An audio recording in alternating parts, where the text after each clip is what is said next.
7 o'clock in St. Louis. You are listening to The Morning After, presented to you by Brown and Crouppen on 101 ESPN, the TMA STL YouTube channel. Tim McKernan, Doug Vaughn, Martin Kilcoyne with you on the program, a program that welcomes you to be a friend of the show by texting in the Air Comfort Service text inbox 314-399-9646, by talking it over with other TMA listeners. Watch the program by opening up the YouTube app, typing in TMA STL, and then the next thing you know, you're in there and you're talking it over, you're watching the show, and you're seeing how cute we are. And, of course, the phone lines are brought to you by Callier and Thompson, 314-974-0101.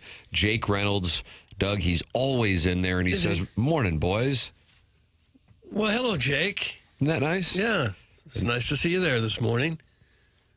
And then Steve Gottsagen's teleprompter says, "Well, Rivers got it handed to him yesterday by us fans, and it was great. MIZ. Oh, gosh.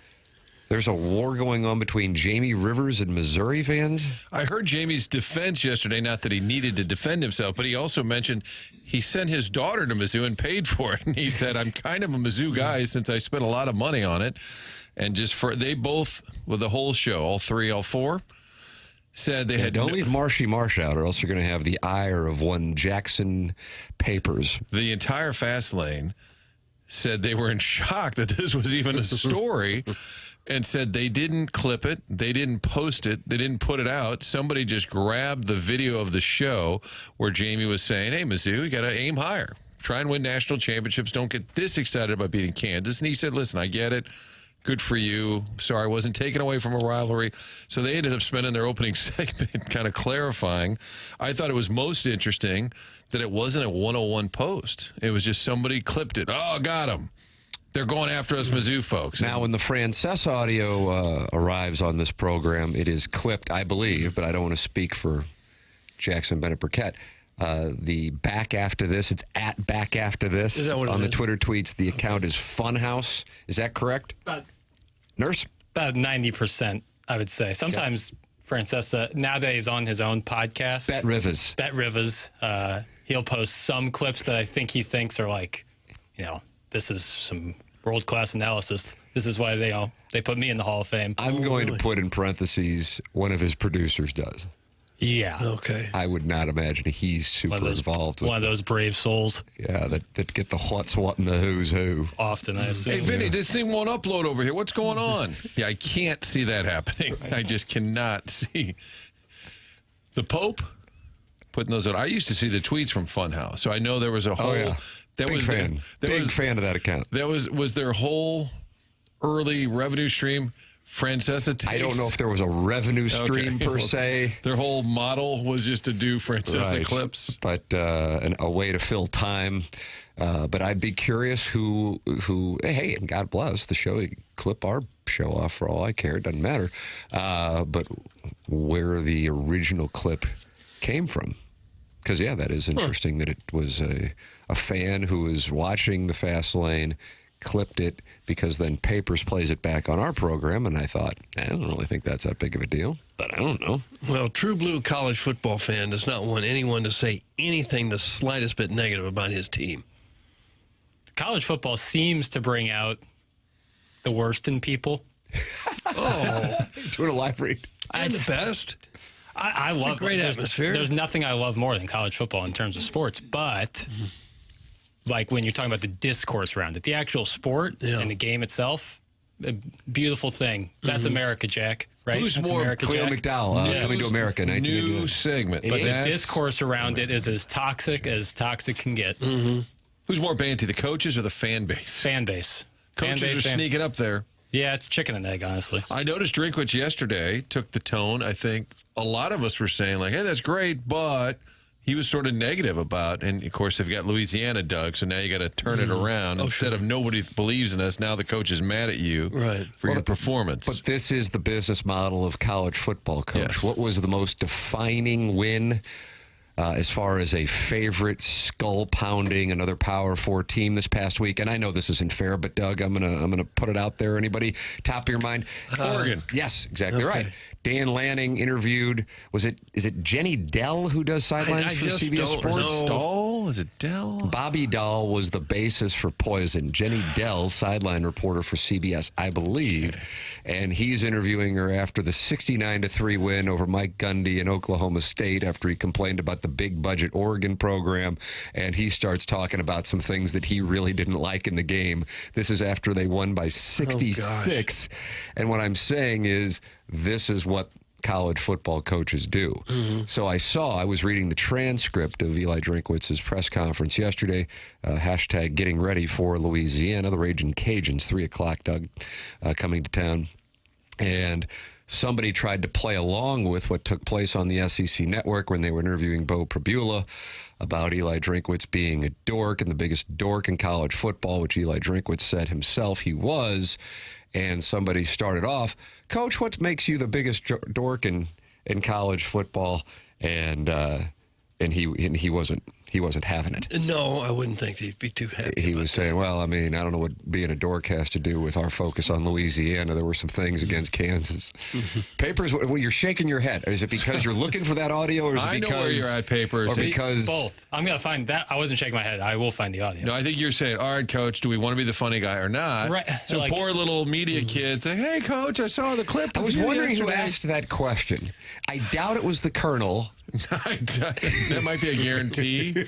God. How great Probably would not that the be? kid who picked Kansas to win either. He's probably a little muted this week. I saw he stuck by it. I saw Zach They're good. Sweet. He said, I stick That's by our it. guy. You go, Zach Sweet. You pick Oklahoma to beat Mizzou. You pick Alabama. You stay strong. But your point is, Tim, now Coach is locked in. It's time to get serious because we got Louisiana, and you kids get her back on track. That's the mindset of a college football coach, is that, at least publicly, that is what you say, and I understand it. He's like, let's make sure we have that same atmosphere both for our team and our fans when Louisiana comes to town, even though they will be without their starting quarterback, most likely. And I think the new quarterback's name is Lunchbox. Is that right, Doug? Is that the first name or last name? No. Or is his name first name Lunch, last name Box? Well, wouldn't that be a coincidence? Yeah.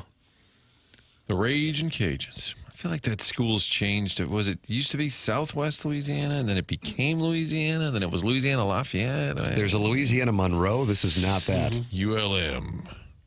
These are the Raging Cajuns. But Coach is locked in. Now, friend of the show, Chris Pelican, also U-High, texted yesterday when we were having that whole discussion.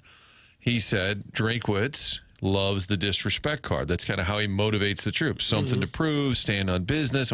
And he said with the Kansas game, there wasn't a whole lot of disrespect. So he felt, Pelican, that they chose that kid as an example. Like, we needed somebody, like, we'll find the disrespect somewhere. If the janitor happens to be wearing a Jayhawk T-shirt, that's it. He doesn't like us. His theory is that Drinkwitz will find the disrespect, and they didn't have it, so they found the kid locally who happened to pick Kansas. Yeah. Pick on someone. And now this week, because you're heavy favorites, everybody expects you to win. You go Oppo. Right. Against And Louisiana. say, we got a lot of problems around here. We got a lot to fix. And on Tiger Talk last night, he was not happy when he found out that the South Carolina game is not sold out. Now, the seats that are available are in the South Carolina section and the nosebleeds, and I don't know how many there are. There don't appear to be too many, but he was not pleased to find that out. When Mike Kelly They'll get there. brought that up. Doug, that will be an either 6 p.m. or 6:30 p.m. kickoff, depending on what takes place this weekend from Missouri, Louisiana. Maybe that's And why they're also, not. Maybe that's why they're not sold out. People don't know when the game is. 6 or 6:30. And then also you got Vanderbilt, South Carolina. Keep an eye on Diego Pavia going down to Columbia East. And you also have Florida dealing with LSU. Only a 7.5-point underdog. Keep an eye on that as well. And Miami, Florida, taking on South Florida, friends of Billy Napier and the Spittle. The Spittle. Yeah, Florida got a 15-yard penalty for that's right. More spitting. More spitting. Yeah, it was hot spit action this past weekend with Dak Prescott, and also the bull spit, as it's being known. Did you see Jalen Carter's suspension was handed down? He got a 1-game suspension, and they said, but he already served it Right. by missing that nothing. game. Nothing. I think Chiefs fans are like, come on, knock him out this week. You would have thought maybe one more game. Yeah, I guess there was more to. I don't know. It's fine. I think what they did was actually fine. How does Marty function on 6 hours of sleep, let alone survive? What a trooper. That's from the Huntley Hot Wife Hunter. This is Triple H, Doug. Huntley Hot Wife Hunter. And he's paying homage to Martin's stamina. Well, thank you. I appreciate that. I've got kind of a routine. What time do you go to bed? What time do you wake up? I'm curious. Yep, just like I the would Huntley Hot Wife Hunter. I'm typically in bed by 11:45, and then I have multiple alarms that go off. Jackson and I have a little system as well. Wes Anderson gives. Only failed once. But usually up between 5:30, 5:45. So it's about a 6-hour window, which I'm good with. I'm fine. But then I'll try midday after onboarding to work in a little nap. And I could sleep for 20 minutes, 40 minutes. I could sleep like that, and it keeps me going. Huh. I had that schedule for years, and I realized when the midday nap was the highlight of my day, maybe I was doing life wrong. That was the highlight of your day. Because you just looked forward to it so much. Yeah. And had to go to sleep a little before I went to work. When you started from this 2:30 show, to 11. when you started doing this show, Tim, was that 2007? It was September 2007. Because Fesco had a non-compete or something. So Doug comes on the show. Were you doing the nightly sports? No, though? So that had to help. Yeah, so when it shifted, you started doing because Savard, Sevy, who you stiffed with weeks and weeks of Macomb coverage, I believe. That's correct. Tim, was that in 2011? That went on for a decade. Mm-hmm. But that certainly changes it, right? When you're even downtown. Yeah, to work that late shift, yeah. I got a pretty short commute. The old 2 Fox is close to here. I live close to both, so I'm good. Thank you, Huntley Huffer. What was it? Hot Wife Hunter. Yeah, he hunts for hot wives. Okay. There were a lot of times on Sunday nights the games would run late, and Sports Sunday would be over around 11:30, quarter to 12. Yeah. I'm getting home at 12:30 in the morning, thinking, what have I done with my life? But I'm one of those people, I can fall asleep like in minutes. And my wife can't. It makes her crazy because she's one of those people who struggles to fall asleep. Mm-hmm. And is that right? And I can just, my head hits the pillow, and she's like, hey, I was just thinking. I'm like, gone. I'm sorry. Tell me tomorrow. Yeah, I'm kind of that way, Even with too. a nap. I could lay on this floor right now and take a nap. Is that right? Yeah. And it'll be suggested that I do, I'm sure.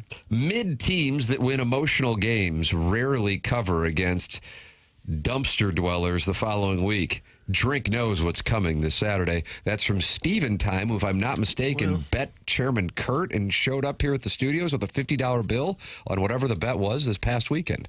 So he's got credibility in that he pays his wagers and he'll put his money where his mouth is.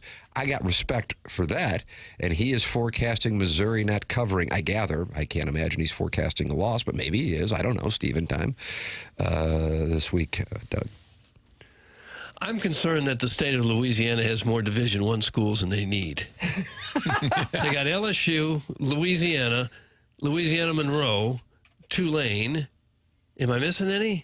Beware the green wave. What about that? Grambling State? We're talking Italian special. Is that in Louisiana? They had a tough one this past weekend at Columbus. How many Division I teams you need there? It's not that big a state. Grambling State's in Louisiana.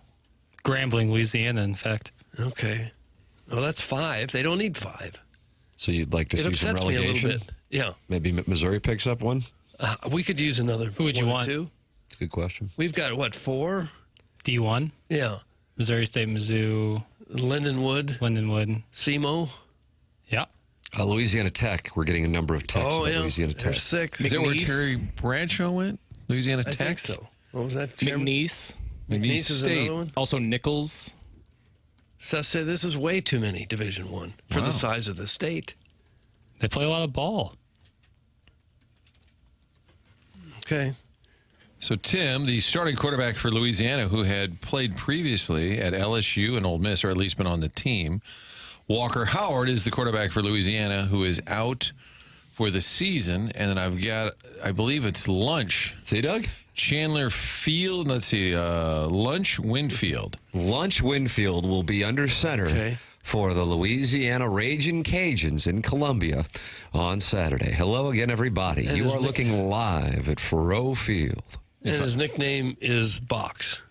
It just says Lunch Winfield. I'm trying to verify that he, in fact, is the starting quarterback. But they do have a quarterback named Lunch. It doesn't appear he's played yet. As I look at their roster, geez, it looks like 60 to 70% of their players are right there from Louisiana. I think it's a football hotbed. Doug. Sounds like you're getting a little worried. You might take Steven time and not go that and bet worried. Chairman Kurt. I'm with Drink Just on not this. that worried. We stand for business, and that is we do not let Ragin' Cajuns come into our house and cover the spread. You kids hear me? Nice. And what's the spread again? Forgot. You're in the crowdsourcing business? Yeah, we've been talking about the spread. I figured we knew what the spread was. Last I saw was Tigers minus 27.5. 27.5 on FanDuel, sponsor of the Spread Zone, where radio wars take place between me, Anthony Stalter, and Riz.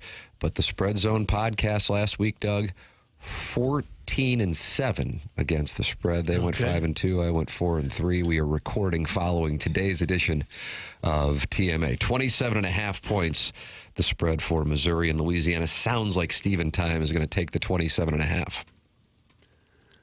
ILL also a big favorite this week as they take on Western Michigan. Will Illinois be coming off of a downer, or going into a downer following the up of going into Duke and beating up on the Blue Devils, even though that game might have been a lot closer than the final score. It could have been. Tim, I have an update for you for the Ragin' Cajuns. It appears last week the starting quarterback was not Lunch, although he had a couple of carries. He is a quarterback. He had a couple of carries, but the starting quarterback was Dan Beal. I'm not Dan Beal. I'm not making this up. We didn't know we had a starting quarterback texting and emailing into the show for years. Daniel That's Beal where he plays. is the starting. Yes, I see that. They also have a redshirt freshman quarterback named Sam Altman. What are the chances? Really? Was he AI created? I mean, that was nice. Promo. Enough Mizzou talk, my God! Oh. Talk about literally anything else. This is what happens when you allow Baby Jack to alter the dossier. That's from Cronky's Cuckstash. Well, Doug, Blues and Stars exhibition game is getting closer.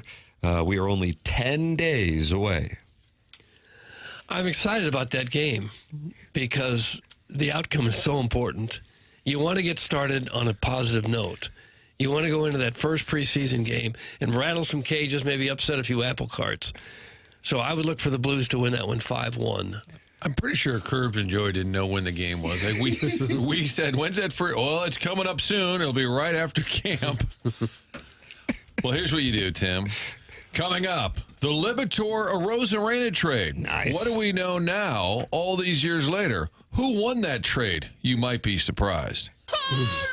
Wow. That, sir, was a corporate radio clinic that you just put on. I doff my cap to Martin Kilcoyne's teasing camp results because they paid off handsomely. In Maybe the you could fourth become hour, a consultant. we'll revisit this entire topic, Doug, in the fourth hour, but it'll be under winners and losers, and we will bring up Libitor Arozarena. Oh, who was the winner and who was the loser? It's 72 degrees in St. Louis. You're listening to TMA, presented to you by Brown and Crouppen on 101 ESPN.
Well, Doug, unfortunately, last night in Seattle, the Cardinals were not able to take advantage of this New York Metropolitans tailspin and why they remain 4.5 back, tied with the Diamondbacks tied for the 6th place. Right there. And then the Reds are 3 back.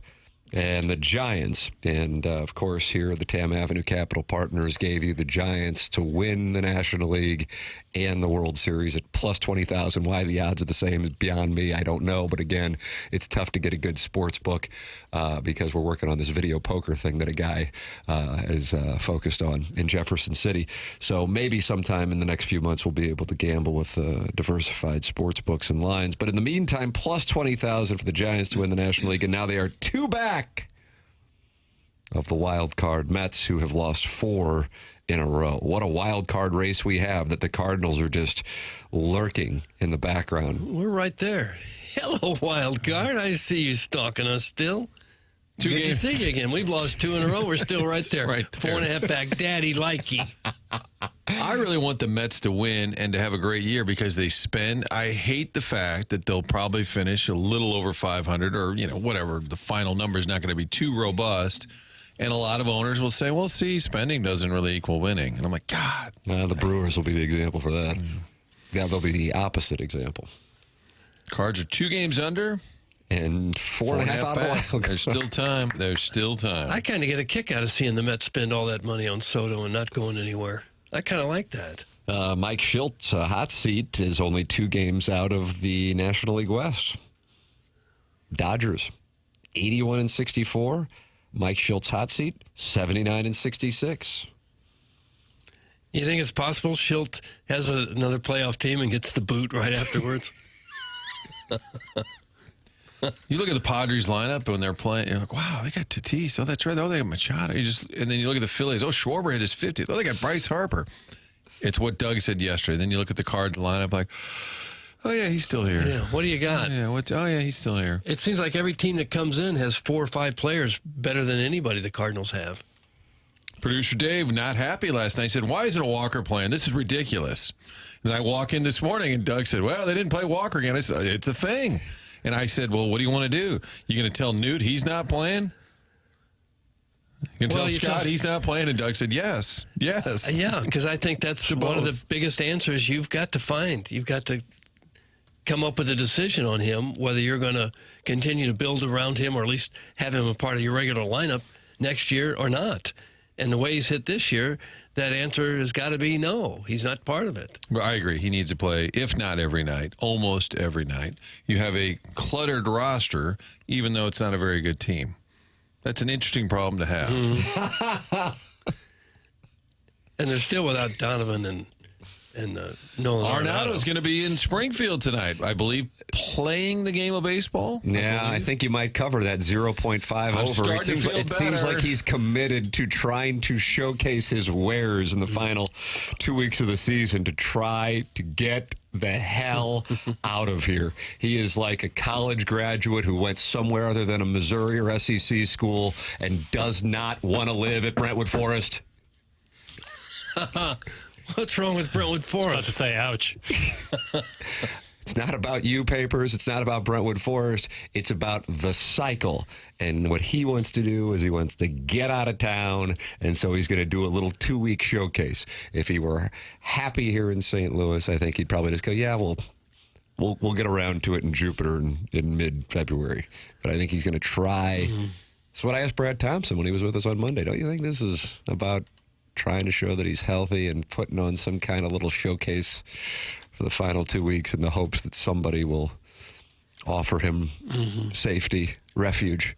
And if he doesn't get that, he'll still get another $25 or $30 million a year next year for playing 6 months, 7.5 if you count spring training of baseball. How about one swing, it's a homer, and then he shuts it down. And then you cover. I cash. One at bat, home run. Okay, I'm good. Doug, there's also the issue of how much to give Michaelis on his new contract this offseason. That's from Little Beer Cat's Cuckstool. Well, what would you pay him to bring him back? You wouldn't. A couple million? Would you pay him a couple million just to have No. a fifth or sixth starter? No. They are going to have quite a spot with putting do together a need some rotation pitching. as far as just people to pitch. I wonder if Aaron Miles would come back and throw again. They do need some pitching, but I think the Miles Express is moving on. So is he done, or you think some other team will I pick think him he'll up? end up somewhere. I bet he'll go pitch somewhere. How pissed, though, do you think Alan Craig is? What about that? I would think that he Great would. question. He's had a number of good starts. He's had some horrible ones, but he's not the worst they got. No, I'm not saying he's the worst. I think no matter what, if Heimblum, and he's mentioned this in onboarding a little bit, fresh start. Hit the reset button for real, not a fake reset. Get some of these names where the fan base has just got a little bit of Fatigue. yes. And they may have some Newt fatigue. We've got some Michaelis fatigue. You know Mo's leaving. I think you got to clean up the roster a little bit. Give us a little something new to at least believe in. Well, where are these guys going to come from? Who? The new guys? The new guys. I don't think you're going to have the money in spring in the free agency to shell out a lot of money. I think you can top-notch talent. package for like a middle. We're not setting a high bar here, Doug. Mm-hmm. We can make a baseball trade.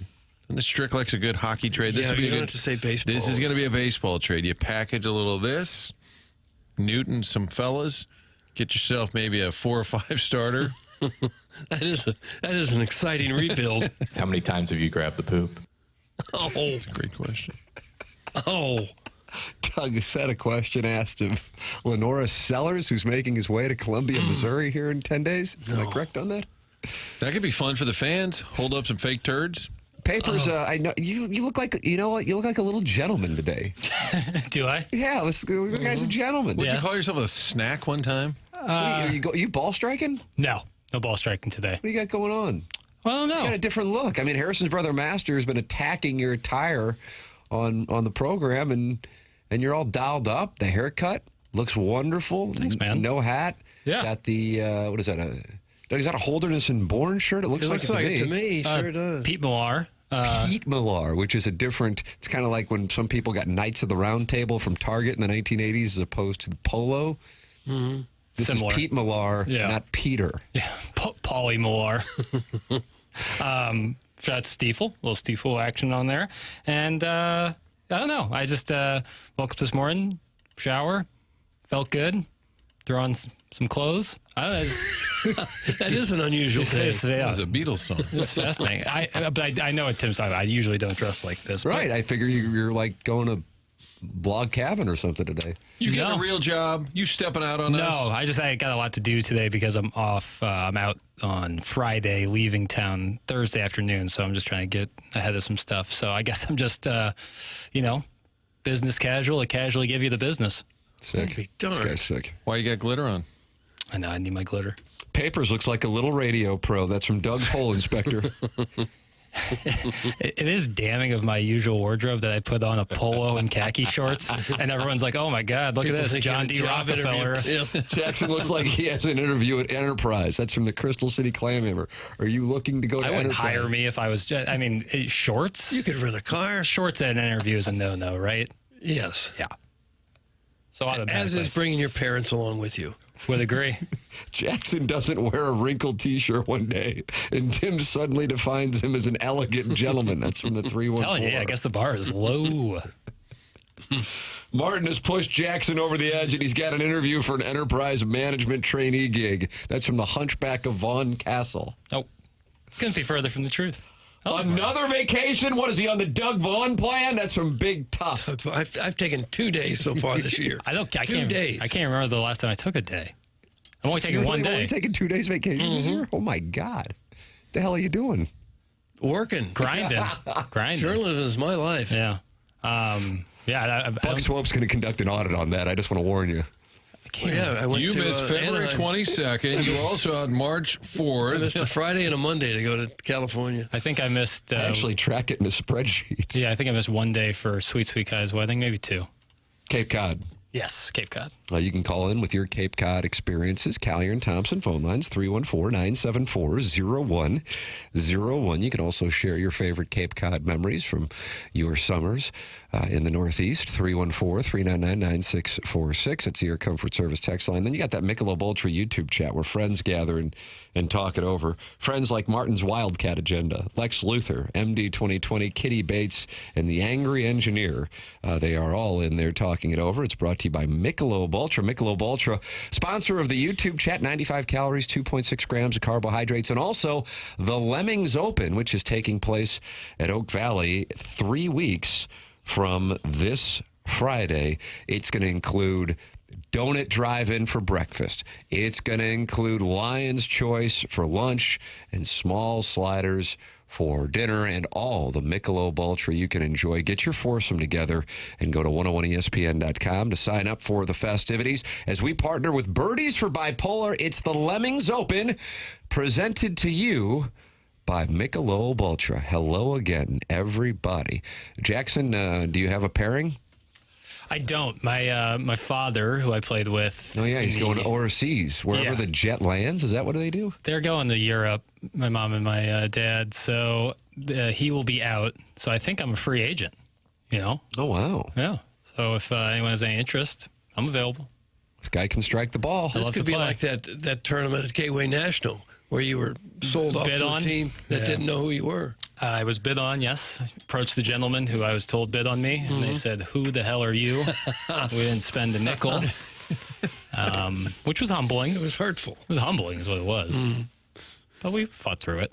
The You putting had to green, play, the putting green was free. But it can be a little humiliating. The Joe Buck Classic, he would always have Collinsworth and Aikman and Rush Limbaugh and Pete Rose, like the biggest names in the world out of Boone Valley.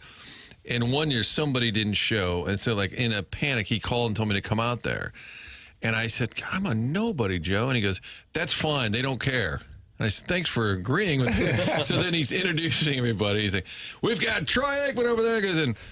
And somebody gets played with my buddy Martin. Anyway, we've got to just gloss over it.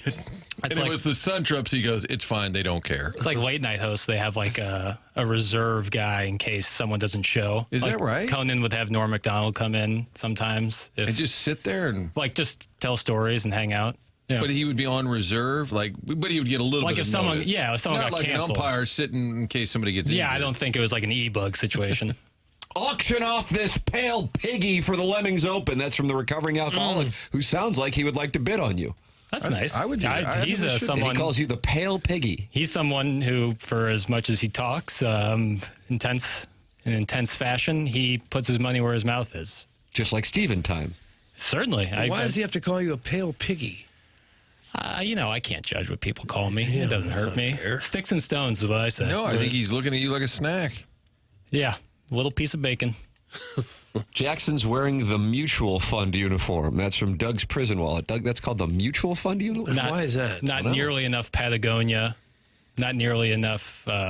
Patagonia is a mutual fund uniform? Yeah, like on a cold morning, much like the one we're in right now. What does that have to do with mutual funds? You throw on a little vest, one of the fleece vests, maybe even the full But what does that full have to do zip with up. mutual funds? Yeah. And then you throw on some Can't get an answer. athleisure hybrid. But how does mutual pants. fund figure into the equation? Well, this is what you wear when you're out there hustling, looking for a hustling mutual fund? funds. Well, no, when you're hustling mutual funds, Door to door? putting people in good positions. Shout out to our friend Mark Hanna. Mutual fund salesman? One more time, I'm sorry. Are there door-to-door mutual fund salesmen? There might be. I don't know if that's a very lucrative business. But you just described their outfits. Well, I think they're working at brick and mortar stores, not, I said door to canvassing. door. To be fair, I threw out door to door the way Yeah. you were suggesting. Although I'd it. be interested. I'd like to see like a GoPro of that. Like, hey, I got a vacuum. knocking on if you're not doors. interested in that, I've got a mutual fund. I guess there used to be guys who'd knock on the door to try to become your financial guy. Door-to-door That sales. could be close to a mutual fund door-to-door salesman. Door-to-door sales seem to have gone by the wayside by and large. That's probably Since for the everybody best. has a ring and Probably a for the best. shotgun. Well, there's just it's so not many a ways to great model. communicate. That's the Sebastian Maniscalco, the bit that he does about the doorbell ringing. Right. Because it used to be you'd Right, you'd so be so excited excited. that somebody was visiting, and now you grab a knife and you're calling the flag, who's here? Ducking behind the couch so they don't see you. Minute Bowl Eligible says Jackson looks hot, like a manager at a Verizon strip mall store. Oh, That's probably a good gig. Probably a good gig. Let me see. I'll give you some trade-in value for that. I could do that. Jackson looks like he's dressed for a Webster Groves wedding. That's from the 636, and I sense, Doug, that comes from Cottleville, where they are really sideways with Webster Groves, and, of course, Webster Groves sideways with Cottleville. It is odd that a fellow puts on a golf shirt, and the whole show now has become what he looks like. Mutual fund salesman, Verizon store manager. It's my cross to bear, man. This is the price of being boyishly handsome. Clip that off. Harrison's brother Master not happy with the Stiefel dossier, even though Jackson is wearing his Stiefel golf shirt. Right. How is it possible that Pronoun Boy didn't put the AP voter on the dossier? Well, Harrison's brother Master, Pronoun Boy, did put the AP voter on the Stiefel dossier, and coming up in a matter of moments, you're going to hear from her, Doug. Are you familiar with this story? No. Oh, you're gonna enjoy this one. Okay. We'll have it for you coming up next. CMA 101 ESPN.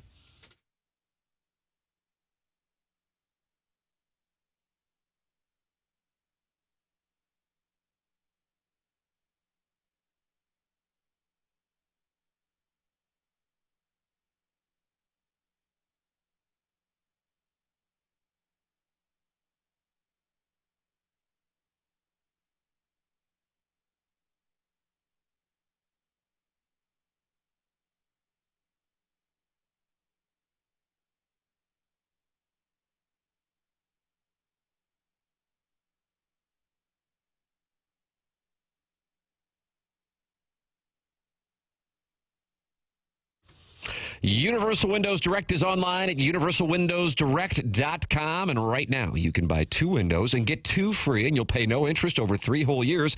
Call them at 314-334-2522 for your free in-home estimate today. And like me, you'll be saying, I love buy windows. With September here, kids are back in school. Vacations are winding down. It's time to refocus on the house and talk it over with Universal Windows Direct. This September, buy 2 windows, get 2 free, plus get $500 off your entire home improvement project. $500 off your entire home improvement project from Universal Windows Direct, all with 0% financing for 3 years. Don't wait. Lock in your comfort now. Call them at 314-334-2522 or visit universalwindowsdirect.com to book your free estimate today. Buy 2 windows, get 2 free. No limit on how many windows purchased. It's all with Universal Windows Direct online at universalwindowsdirect.com. And like me, you'll be saying, I love my windows.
This is Jackson with the Sports Center update, driven by Johnny Londoff Chevrolet and Johnny Londoff Autoplex. The Cardinals lose last evening. Back in action today as they take on the Mariners once again. 8:40 p.m. first pitch with Michael McGreevy taking the mound for the Cardinals. That was another Sports Center update, driven by Johnny Londoff Chevrolet and Johnny Londoff Autoplex. See them at londoff.com. Chevy, together we drive. Are you kidding me?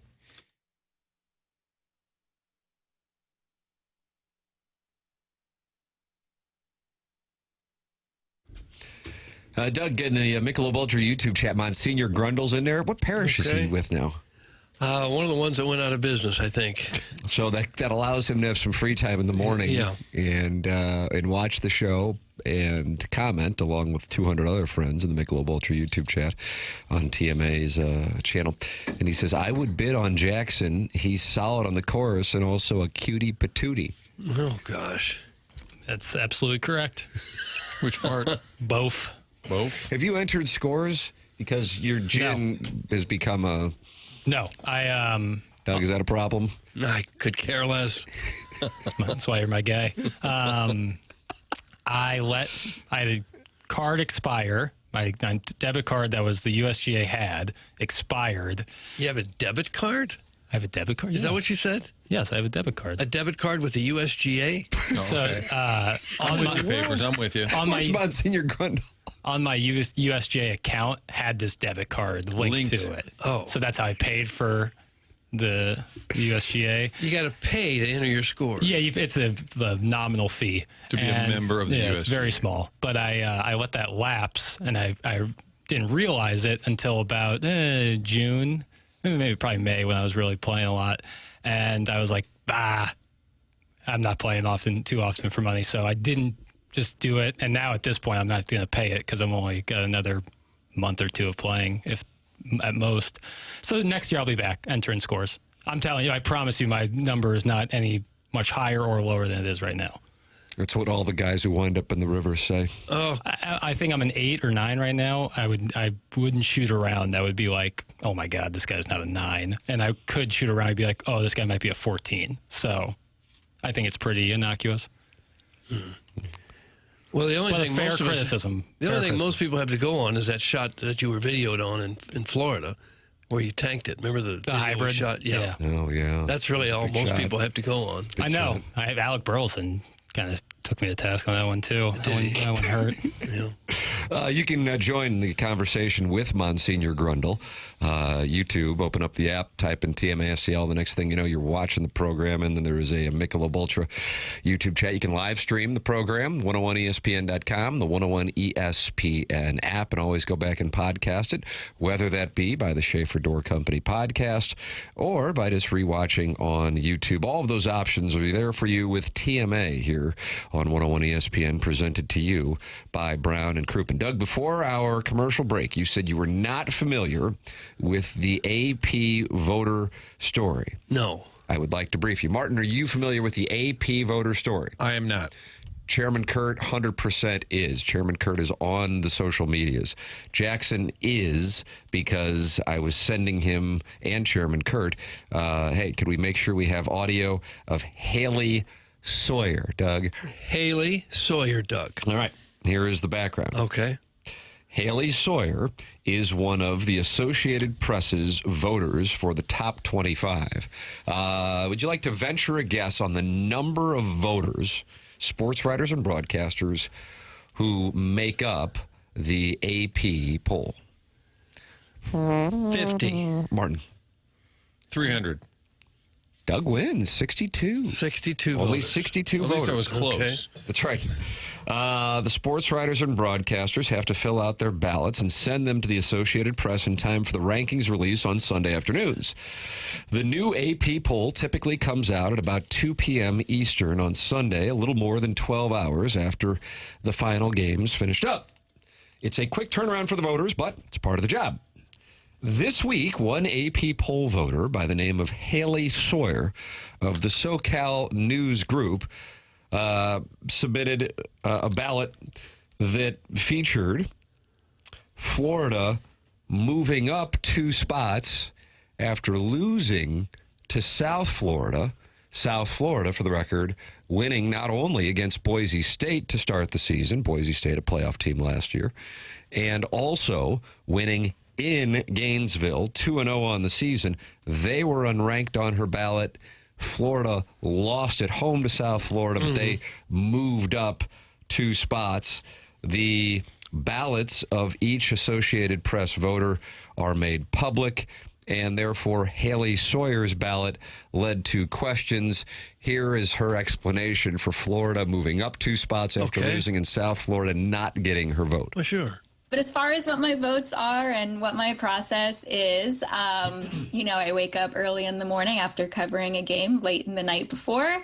Don't want to go too much into my progress or process or logic, but I will say I appreciate everybody's interaction on social media and all of your feedback. There's tons of people that vote on the AP poll, and it's not a perfect system, but at the end of the day, no matter who you pick, it does even out because there's so many people who vote. And like I said, it's really fun for discussion. It doesn't, probably matter in the end, but I'm glad that people are having a really good time with it. Block her. I don't like her attitude. Block her. Block her. Take away her vote. I don't think she's taking this too serious, Doug. But it's big stuff for these schools. I know. I'm starting to think that maybe the AP rankings is just a pile of poo. Can you hear me good? The question isn't what's your process. It's just why did you have Florida moving up? That's it. That's the only thing we need to answer. She woke up I don't care how many people are involved. It's a big process. There's a lot of people. Why did you?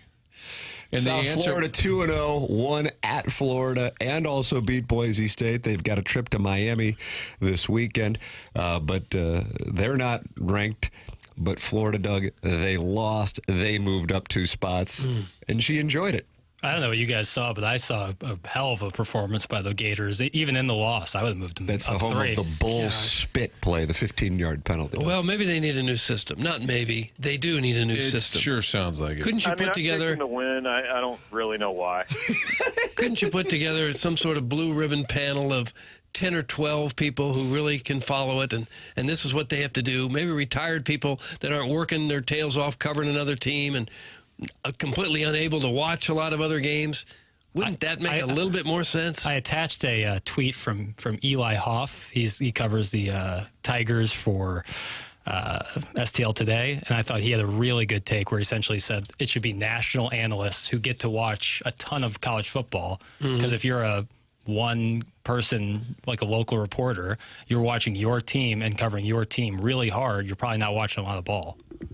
And probably for some people like this woman, she worked hard to cover her team and thought, oh, my God, I forgot to send in my ballot. All right, I'm sure Florida probably didn't even know that they lost. Correct, but can't admit that. So you give more of a vague answer. For sure. Hey, I have a process, and it's hard to explain. I don't want to get too into it, but, hey, there's a lot of us voting. No big deal. Move on, before pressing on the fact that I had no idea they lost. The Colonel said, this is accurate. I saw 2 minutes of football other than Missouri and Kansas on Saturday.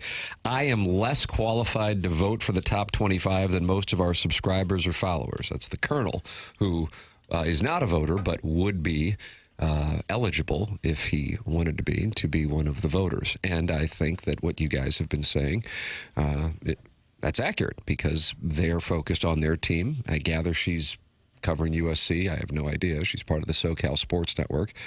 And therefore, you have a number of analysts. That's why I love listening to Scott Van Pelt and Stanford Steve on their college football podcast, because they clearly, I don't know how they do it. I mean, Stanford Steve, that's his gig. Scott Van Pelt, he's got a young family, but from 11 o'clock Central until the final game, they are watching nonstop, jotting down notes.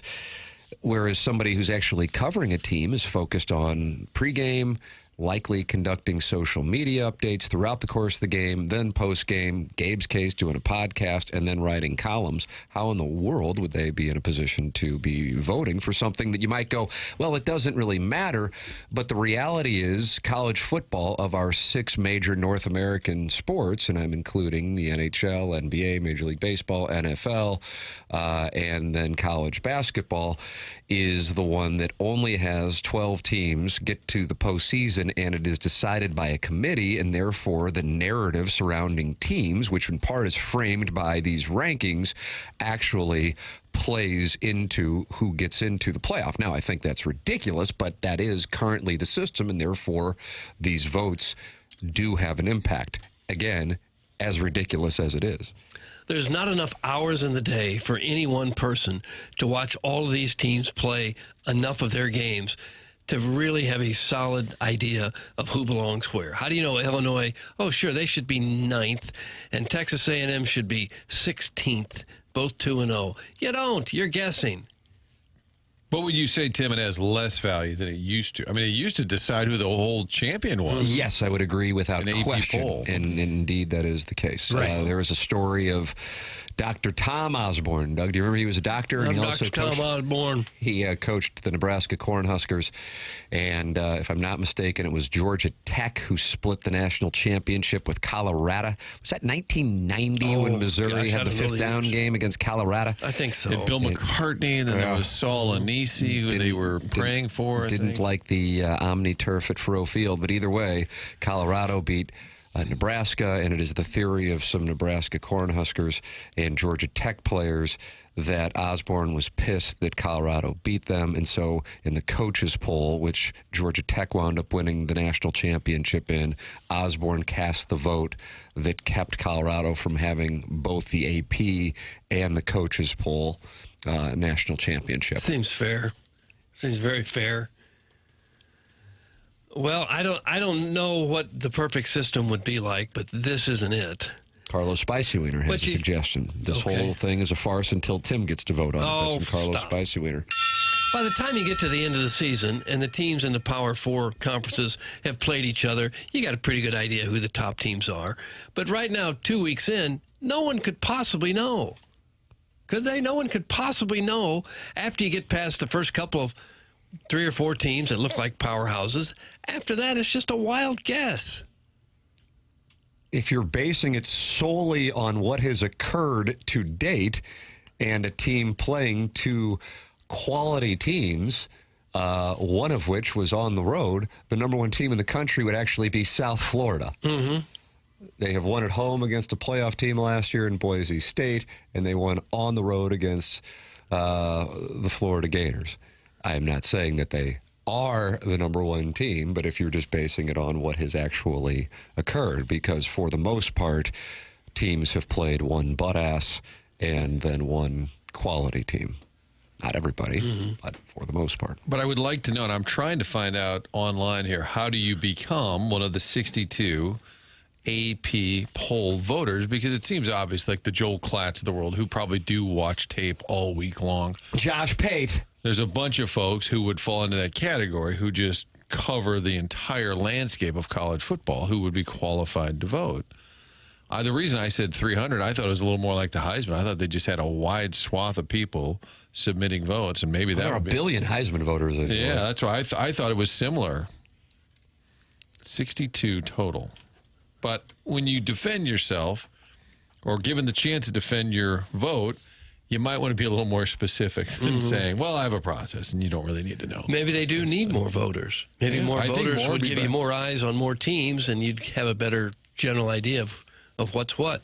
Jackson, would you mind playing her explanation one more time? It seems like it's really resonated with the audience. A lot of people thought that she might have said the word like a few times. Okay. Take a listen. But as far as what my votes are and what my process is, I wake up early in the morning after covering a game late in the night before. Don't want to go too much into my process or logic, but I will say I appreciate everybody's interaction on social media and all of your feedback. There's tons of people that vote on the AP poll, and it's not a perfect system, but at the end of the day, no matter who you pick, it does even out because there's so many people who vote. And like I said, it's really fun for discussion. It doesn't, probably matter in the end, but I'm glad that people are having a really good time with it. She is enjoying it. She has made her Twitter profile private. Yeah. She's afraid she's going to get canceled as a voter.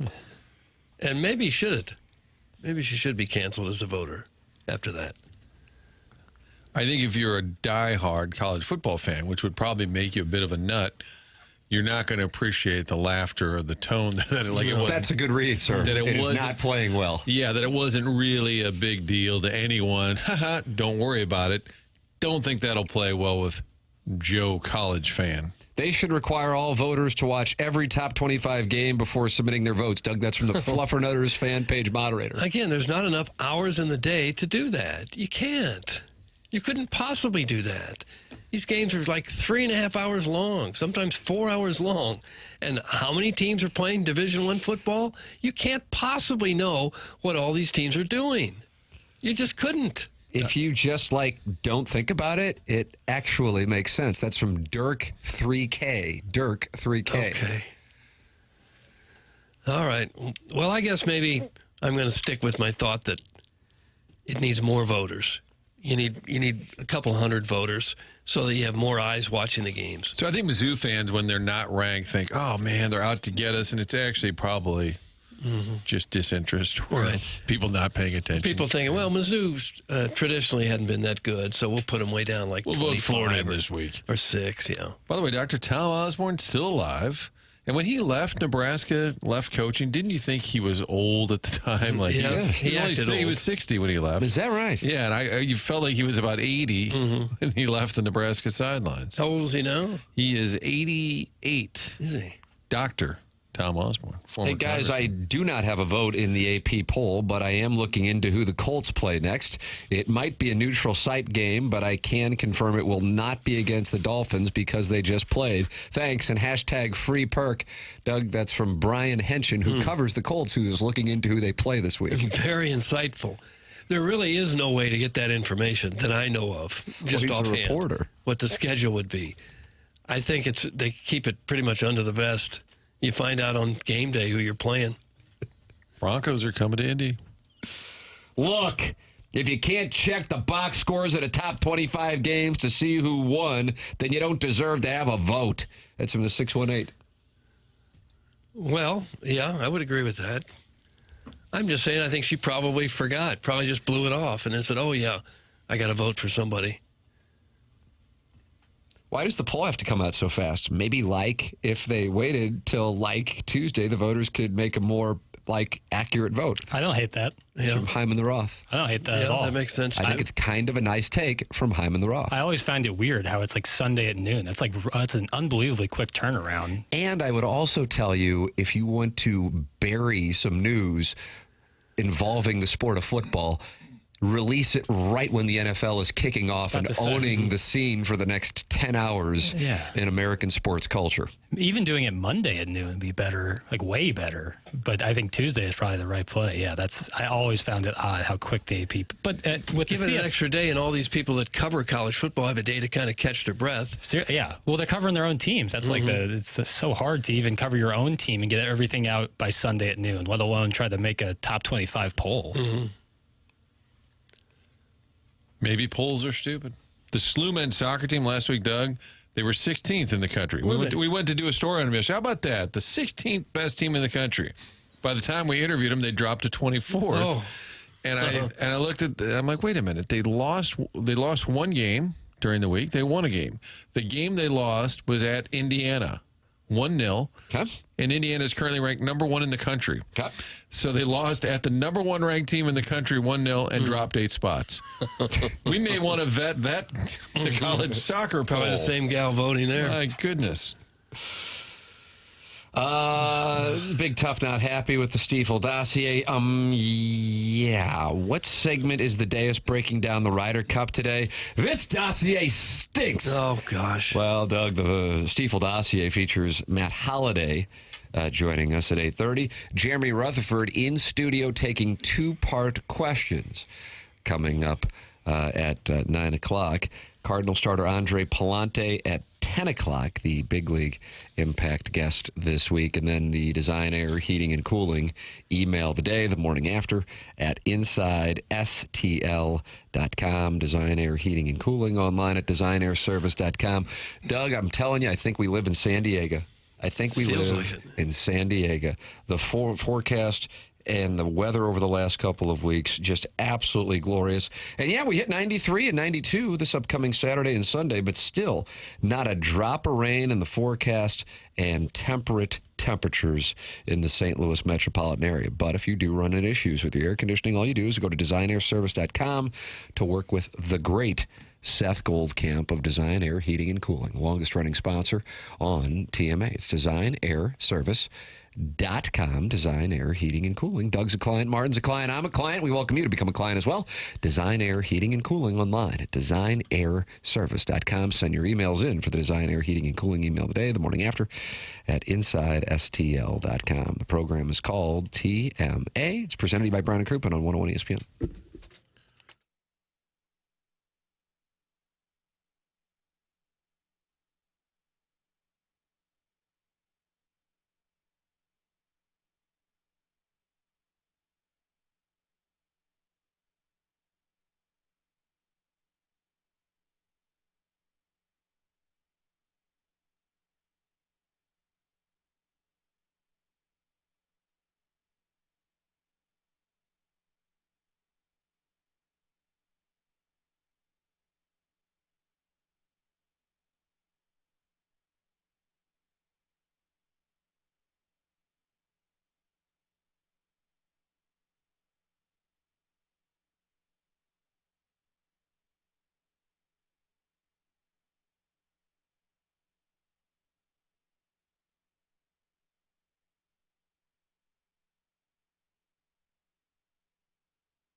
Doug, you like this one?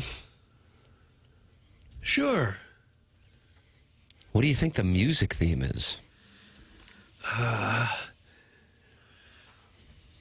Dickie Betts would have been 82 today. Where people were born. Right? No, I made that up. I don't know. Is there a music theme today? Pam? Good vibes. Good vibes. That's my favorite. And there's not, hey, listen, people love the Allman Brothers. You an Allman Brother guy? I'm growing into it. All right. Yeah, I'm trying to expand my my music library. How are you doing that, bro? Apple Music is helpful in that department. Yeah. Like new music, and they can build you stations. And so I love, it's weird, but I love driving, and I'm just on the heels of about a 10-hour drive back and forth to Chicago. So You a lot like of, that? Oh, love it. It's like meditation to me. I have to tell you, Yeah. I hated it as a young tyke and when I would drive back and forth from Columbia while not graduating. But now I don't mind it. And you can go, well, you're just driving back and forth to Columbia for these Missouri games. But even when I would drive down to Jupiter, now for me, and I think for other people with young children, it's an escape. Enjoy the silence. Was that Depeche Mode in like 1990? Gosh, I don't know. I think it's 89. You think it's 89? I'm gonna go 90 to get me 91 and 89, but I think it's live. Doug, enjoy the silence. 1990. Shipped it. Nice And- try, Martin. I disagree. But Papers, you're not in that category, and you're driving back and forth to Chicago every 6 days. It sounds. It feels like that right now, for sure. Now, just having the open road in front of me, wheel in my hand, and I think Wheel in your Sounds like a hand. Scotch commercial. With the Wallies in the horizon. that's right. I don't know if I would have the same opinion before the days of Apple CarPlay and Bluetooth, where I can. Yes, that is accurate. Where you had to switch the radio station left and right. I don't think I'd love it, but I love listening to podcasts on it. And I can go on like a 45 minutes of music, and that helps me the time go by faster when I'm switching back and forth. And I really, it's really therapeutic to me. A nice car does make a huge difference. Yeah, absolutely. When I was your age, I was always driving horrible cars. Jackson and just went to worried Ladue. about, am I going to get there? Yeah. Is it going to break down? Where am I going to go if it does break down? You didn't have a cell phone. You couldn't just call somebody if you had a problem with the car. Yeah. Now it's kind of, cars are built so well. You rarely see a car on the side of the road broken down. Right. That used to be a common sight. Sure. You don't see it much. No. Yeah, my first car was not great, but it was reliable, very reliable. But it was not. I didn't have Bluetooth or anything, so I don't think I would have loved long car trips in that. No, I had cars break down all over the place. You wouldn't love the Michelob Ultra YouTube chat right now because they are not happy. Andre Pallante is going to be on the show. Why's that? Oh, wow, they got Pallante. Huge get. That's from the TMA remote lamp. You wanted him? Well, they got him. Welcome to the show, Pallante. That's from Libby, Jackie DiCaprio.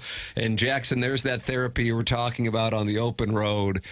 Don't look in the Michelob Ultra YouTube chat because they're not happy with the Stiefeldas. Maybe it's the reason I love the therapeutic drive so much. Andre Pallante works with Big League Impact, who's been a great partner here with 101 ESPN. And Andre Pallante is involved in the Fantasy Football League that we're also in. And so he's 1-0. 1-0. Yeah, we're first in our the Adam Wainwright division. Yes, Doug, yes. Number one after week one. And he's in the same league, and he's coming on to promote the great work that Big League Impact does, as well as talk Cardinal baseball. Jeremy Rutherford in studio, 9 o'clock. Matt Holliday, 8:30 on the Callier and Thompson phone lines. Martin, we were wondering who asked the question. You've got the audio now. This is Eli Drinkwitz being asked about being a dork and then turning his attention to Louisiana.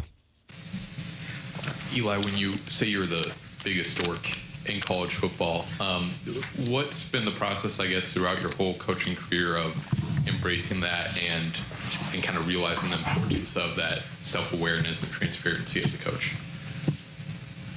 Yeah, I'm just trying to beat ULL. That stuff is fun, and I realize with the glasses and the persona, that's just part of who it is. I think embracing who you are and being authentic is the key to, being yourself. And if it works for you, it works, and if it doesn't, it doesn't. But I'm really trying to figure out how to improve from our performance last week. Didn't feel like that as a team we did the things that we needed to do in critical moments. when we really had a chance to put the game away. You know, we have a chance at the start of the second half to go down. We have all the momentum and miss on a fourth down. You know, don't get points there, and then in the fourth quarter, you know, we get the ball back. It's 3rd and 1, can't convert. Punt them inside the 5, and they go 96 yards. So I don't know, being a dork, not being a dork matters and all that stuff. You know, we just got to get it fixed.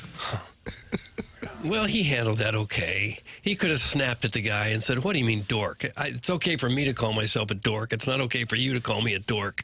It's not what I thought it was a good okay. I thought it was a good. It wasn't Because like a the video cheeky. I thought it was like a good time you can open up. Now, I think maybe it being the first question after his kind of intro. Yeah. Is that when it fell? Okay. It was 2 minutes and 30 seconds into the presser, and he usually starts with his opening monologue. You got to watch number 92 for them. He really is a great player. 51 is also quick off the ball, but 42 gets downfield really well. And 37 just jumps off the film. And you're like, oh, thanks, Coach. I'll go buy a roster of next week's opponent. But the whole premise is on Monday, Bo Prabula was on SEC Network. They're joking with Prabula that is he a dork, and Drinkwitz in the background just happened to be there and popped up and said, I am the dorkiest coach in college football. That's where it came from. That was not brought up out of nowhere. Correct. Happy Wednesday, Wiener Schnitzels. I'm going to take a proactive swipe at all you all you JBB haters. He is the backbone, the cornerstone of TMA. Without JBB, you derelicts are slurping oatmeal in your mom's basement with nothing to give your life joy and meaning. That just happened. That's from your mom's lesbian lover. Couldn't appreciate the support more, but none of that was true. That wasn't your agent who wrote that. I am simply a cop. Your agent is your mom's lesbian lover? DBA. I am just a proud cog. A proud cog. Just a proud cog.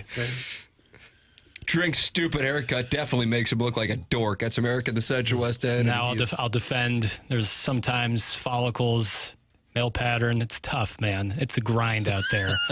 So for some, they just grow it effortlessly. So yeah, it comes easier to others.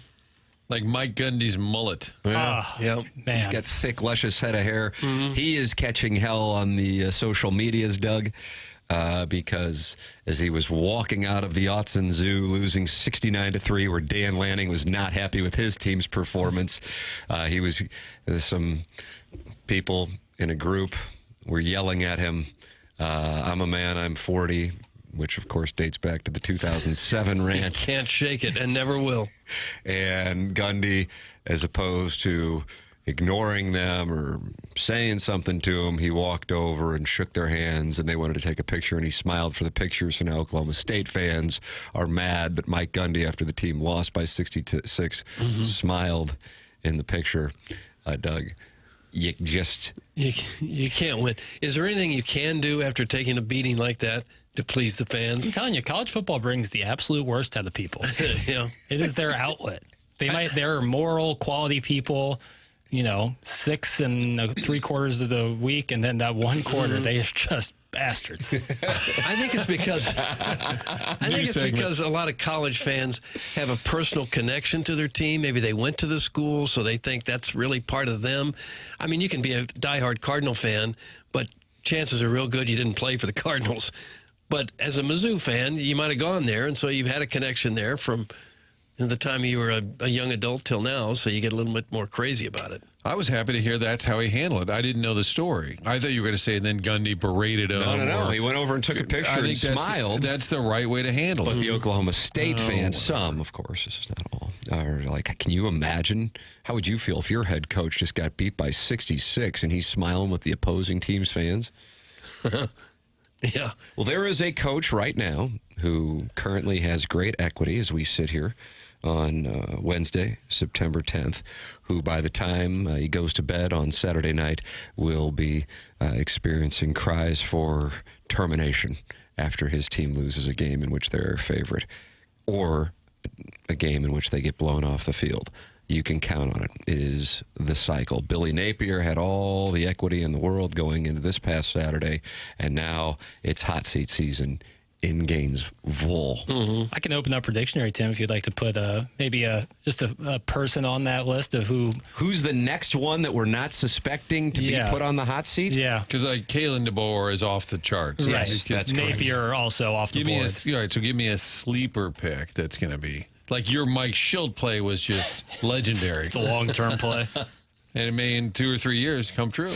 I won't say it's going to be hot seat, but I'll make a play on all of a sudden they're not happy in Knoxville with Josh Heupel as the Georgia Bulldogs go down and do some damage to the Orange.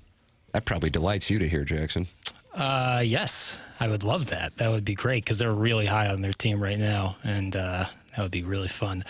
I'll put maybe a feeler, non-SEC feeler out there. James Franklin can't win the big game. He always highly. Who's Penn State got this weekend? Always highly ranked. I'm not sure who Penn State has. Well, I thought this was based on like the next 4 days. No. I was thinking like in general, like towards November. We've got Villanova coming to town. I don't think they're going to have any problem. You worried about their issues with Newhouse.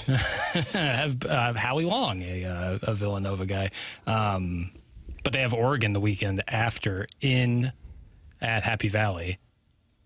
So maybe. So Tim's talking short term. Yeah, I was talking about the next 4 because this is the way that it works. It is a week to week. Who's going to be the next existence to kind of absurd lay an egg? highs and lows with an accelerator that is social media and college fan based message boards where they become echo chambers. Some of it's where's the bar. Like if Indiana loses to Illinois a week and a half from now, Signetti is still pretty popular, I think, in Bloomington. Like he's got this equity right now, and they're not just nutso about football in Indiana that they're going to overreact. I think that Lincoln Riley and USC, not this week or next, but at some point this year, if they're stumbling around, he'll start to feel it. I don't know if it's as insane there as it is I'm curious in the non SEC major is a metropolitan different areas. level. And Big 12's got it, and some Big 10 schools. Chairman, it sounds like you're grabbing the mic to venture a guess on who will be the target in the next 4 days. I'm going to sprinkle a little bit on Dabo Sweeney. Oh, that's where I was going, too. Well, he had problems with Troy this past weekend. Georgia Tech this weekend. Yeah, I've got that one circled. Doug, do you know Haynes King situation for this Friday in Atlanta? Well, we're going to check and see. I know it's iffy at this point, but we're hoping yes. But the answer might be no. Nice. So until we really know for sure, we can't say anything definitive. But we'll just look and see what happens. It'll be interesting to see how it plays out. If they're 1-2 following the Georgia Tech on Friday night in Atlanta. Yeah, that's what I was going to say, too. Because, they lost their opener to LSU, talking about Clemson now. And kind of and Syracuse slapped around with Troy. They were down 16-0 before the rain delay. Yeah. And he could fall down the hill sometime, and that would slow him up a little bit.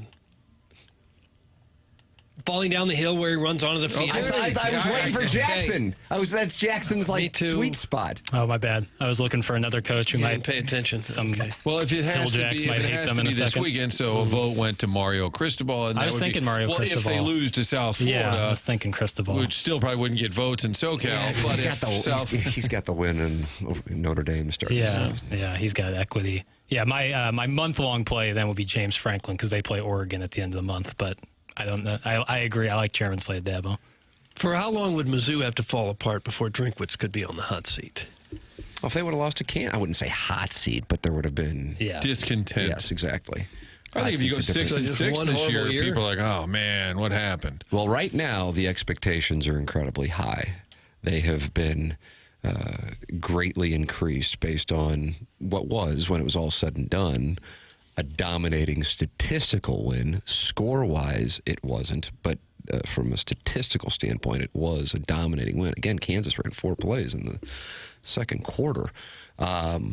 So, my overall premise is one of Shane Beamer, Eli Drinkwitz will be catching heat by the night of September 20th.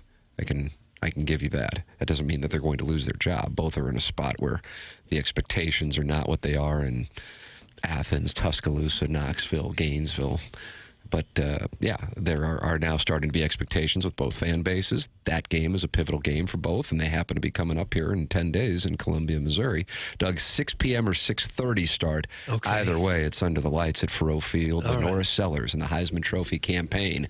Does it grow or does it come to an end in mid-Missouri? Hello again, everybody. I don't know. Hello again, everybody. Hello. Matt Holliday is going to join us. We'll see if he's raging at Mike Gundy for taking a picture with Oregon fans as an Oklahoma State Cowboy himself. What do you think? You think he's going to be hopping mad? Probably not. Yeah, I don't Did think they there's- lose? Oh, sorry, guys. I was busy. It doesn't seem like there's a lot that can get Holliday too upset. Life has been pretty good. Yeah, indeed. Matt Holliday at 8:30. Jeremy Rutherford in studio at 9 o'clock. You're welcome to participate in the program. And you can call in, Doug, with those Collier and Thompson phone lines, 314-974-0101. You know anything about Collier and Thompson? I do. Everyone should. Anyone who's looking to have something done in their house, Collier and Thompson is the name that needs to come to mind because they are just the absolute best in town. It's hard to know who you can trust to be in your home and who's going to be there to back up their work. Collier and Thompson stands behind every job that they do during the process. They are always available for you in case you need to make any changes. The Collier and Thompson team cares about the work they produce. It's more than just a job for them. They take pride in the work that they do. Collier and Thompson's core values are summed up by simply doing the right thing. It may cost them an extra a few dollars or some more time, but that's what sets them apart of the competition. They will be there until the job is done just as you want it. Whether that's redoing your kitchen or your master bathroom or any part of the house, they do it all, including paint. They've got a great paint department. If you don't want to repaint your house yourself, Collier and Thompson has the pros that can make it look absolutely perfect. They've been in business since the 1950s. Their employees have more than 165 years of combined experience. They won't be the cheapest in town. They won't be the most expensive either. They're right there in the sweet spot. These are the guys you want to call, you want to check out. Go out to their showroom there in Baldwin. They got more than 10,000 square feet, more than 20 kitchen displays, got all kinds of appliances. Maybe you don't want to redo the entire kitchen. You just want to upscale appliance. They've got all that right there for you. The owners, Bob Strati and Carolyn Beard, fabulous people. They've both been there more than 20 years. They'll take absolute great care of you. Collier and Thompson on Manchester and Baldwin, next to Uncle Bill's Pancake House. Come home to quality online at collierandthompson.com. Matt Holliday joins us on the Collier and Thompson phone lines next here on TMA, presented to you by Brown and Crouppen, 101 ESPN.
Oh, Doug.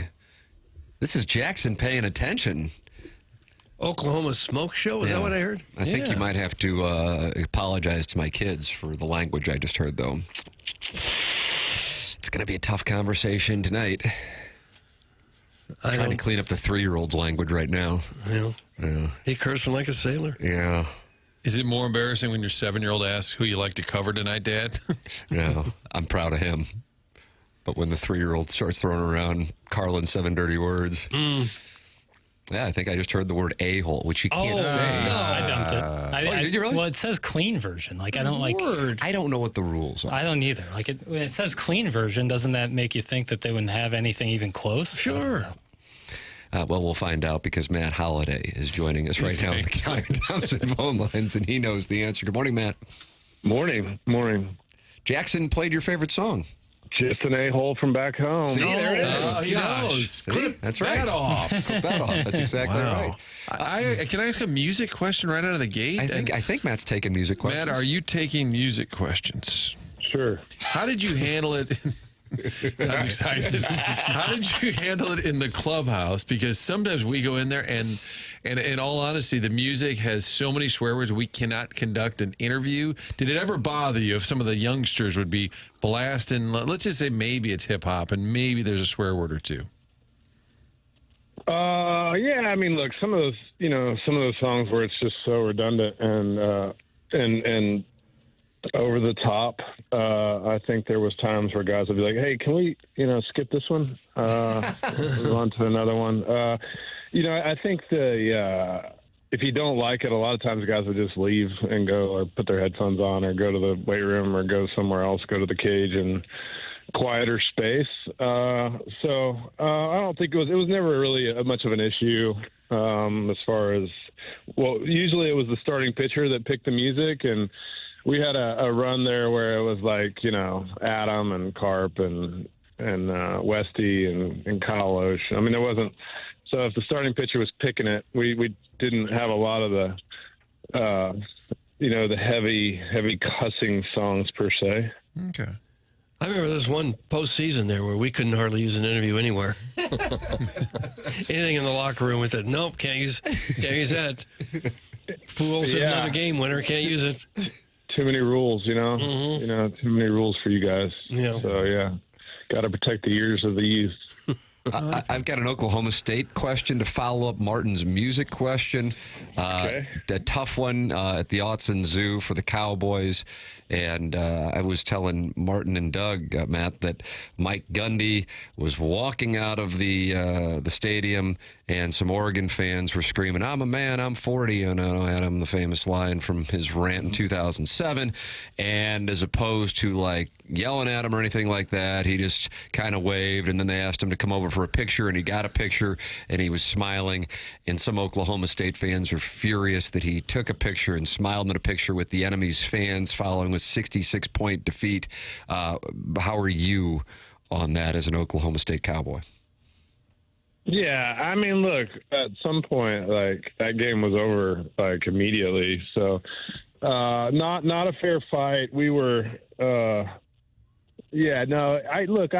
like Coach Gundy. I'm friends with him. I don't have a problem with it. I mean, I think that it was almost laughable by the end of the game anyway. It's not like that we lost on the last second, heartbreaker and everybody, and then he's taking pictures with fans. I think that game going in screamed not fair, not going to be close. So I think I would have tried to come down with like hey, we had a virus breakout, not going to make it up to Oregon. Just a forfeit. Yeah, I would have gone forfeit. I didn't see any real positive on the trip to Oregon. So I think we'd like to erase that from the schedule and then try to just think about maybe beating Tulsa next week. And then I don't think the Big 12 is great this year, so I'm optimistic that if we can get a few things together, we can at least be competitive in the Big 12. I don't think fans like seeing players fraternize or be buddies, and even the whole NFL like jersey exchange after the game. You see those guys smiling and laughing, and they may have just lost a last-second field goal. I get it. It's a lot of times they're old college teammates, but I feel like the only guy who was like LaRussa was always kind of mad if you lost. Right? There was never you wouldn't see Tony out there like taking pictures and smiling. Yeah, I mean, I think that culture has changed, whether people agree with it or it's good or bad. I think, back in the day, there was a lot of, you played teams so much, there's built up like these rivalries and animosity, and like, it had gotten a little bit more personal than seemingly it is nowadays, where people seem to know each other a little more, obviously through social media. It's a different landscape. But yeah, I mean, Tony didn't even like before the game where, guys, in baseball where they run out towards second base and, see their buddies or former teammates or people they know and, give them the, fake stretch out in center field, talk to, a guy from the other team. Tony was not for that, which I was okay with. But I think that culture has changed a little bit. I think and look, I'm fine with fans not liking, after the game, buddy, smiling after a loss. Like, I think that's, I can get on board with. But, like I said, I think the climate of I hate the opposition type of thing has changed a little. I think people are more compartmentalized to competing on the field during the game and then letting it go pretty quick. Tim, the skipper didn't like it if you fraternized with the other team, but you were required to meet the bassist from Foghat, who would be at the cage that day. That was different. Foghat bassist. When we talk about this, I say, being around the clubhouse, I'd go, okay, oftentimes players aren't as upset with a loss as fans, and I also want to communicate, I think a big part of that is, even if you are on a great team, you're going to lose 62 times between April and September. So if you're wrecked psychologically by a loss, you're probably not going to be able to carry on too well. With that established, being around the Blues and they would lose in the playoffs, there would be a great deal of emotion. Certainly the Rams, when they lost Super Bowl 36, there was emotion in that locker room. I really didn't see too much emotion following playoff losses. One stands out to me: Cardinals losing to the Diamondbacks in the bottom of the ninth, 2001 NLDS in Game 5. Is there a loss that stands out to you, Matt, in your career where you're like, man, that one really stuck with me and I had to, it carried over into, a few days or an off season or anything like that? Yeah, look, I mean, I think that baseball, is a little bit different animal because there is always a game the next day until, seemingly at the very, very end, when you do more in the end of the season maybe or into the playoffs. But, I think that it's a little different. But yeah, like you start talking about playoff games and crucial. It all depends on kind of what's on the line. Is typically the reaction that you'll get. As far as baseball goes, is how much is on the line of that loss, or how if a closer gives up a homer, or if you strike out with the bases loaded in a big spot. I mean, that particular guy is not going to be very smiley or in a very good mood for a while. Going to wear that one.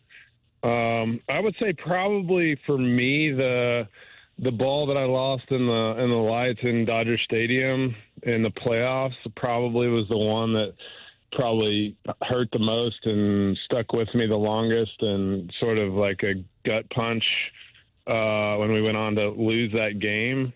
So that one probably was the one that I carried the most and had to suck on for a while. As far as like I think we were flying back to St. Louis, so we probably had an off day the next day, and but that one I would say probably to answer your question was the hardest one for me. And the team, they got swept in that DS 3-0. But, I mean, so if you look at it that way, you'd say, well, they got swept. Do you say, well, maybe if I make the catch, is that part of what you chew on? Yeah, I mean, look, I mean, it's one of those things where you let your teammates down. You feel like, I mean, they couldn't see the, it's one of those things where it's not like I just flat out missed the ball. I lost in the lights, couldn't see it. And so there's, you go, well, I mean, look, it's more of, it was a play where you let your teammates down. Yeah, if you win that game, the whole series could be different.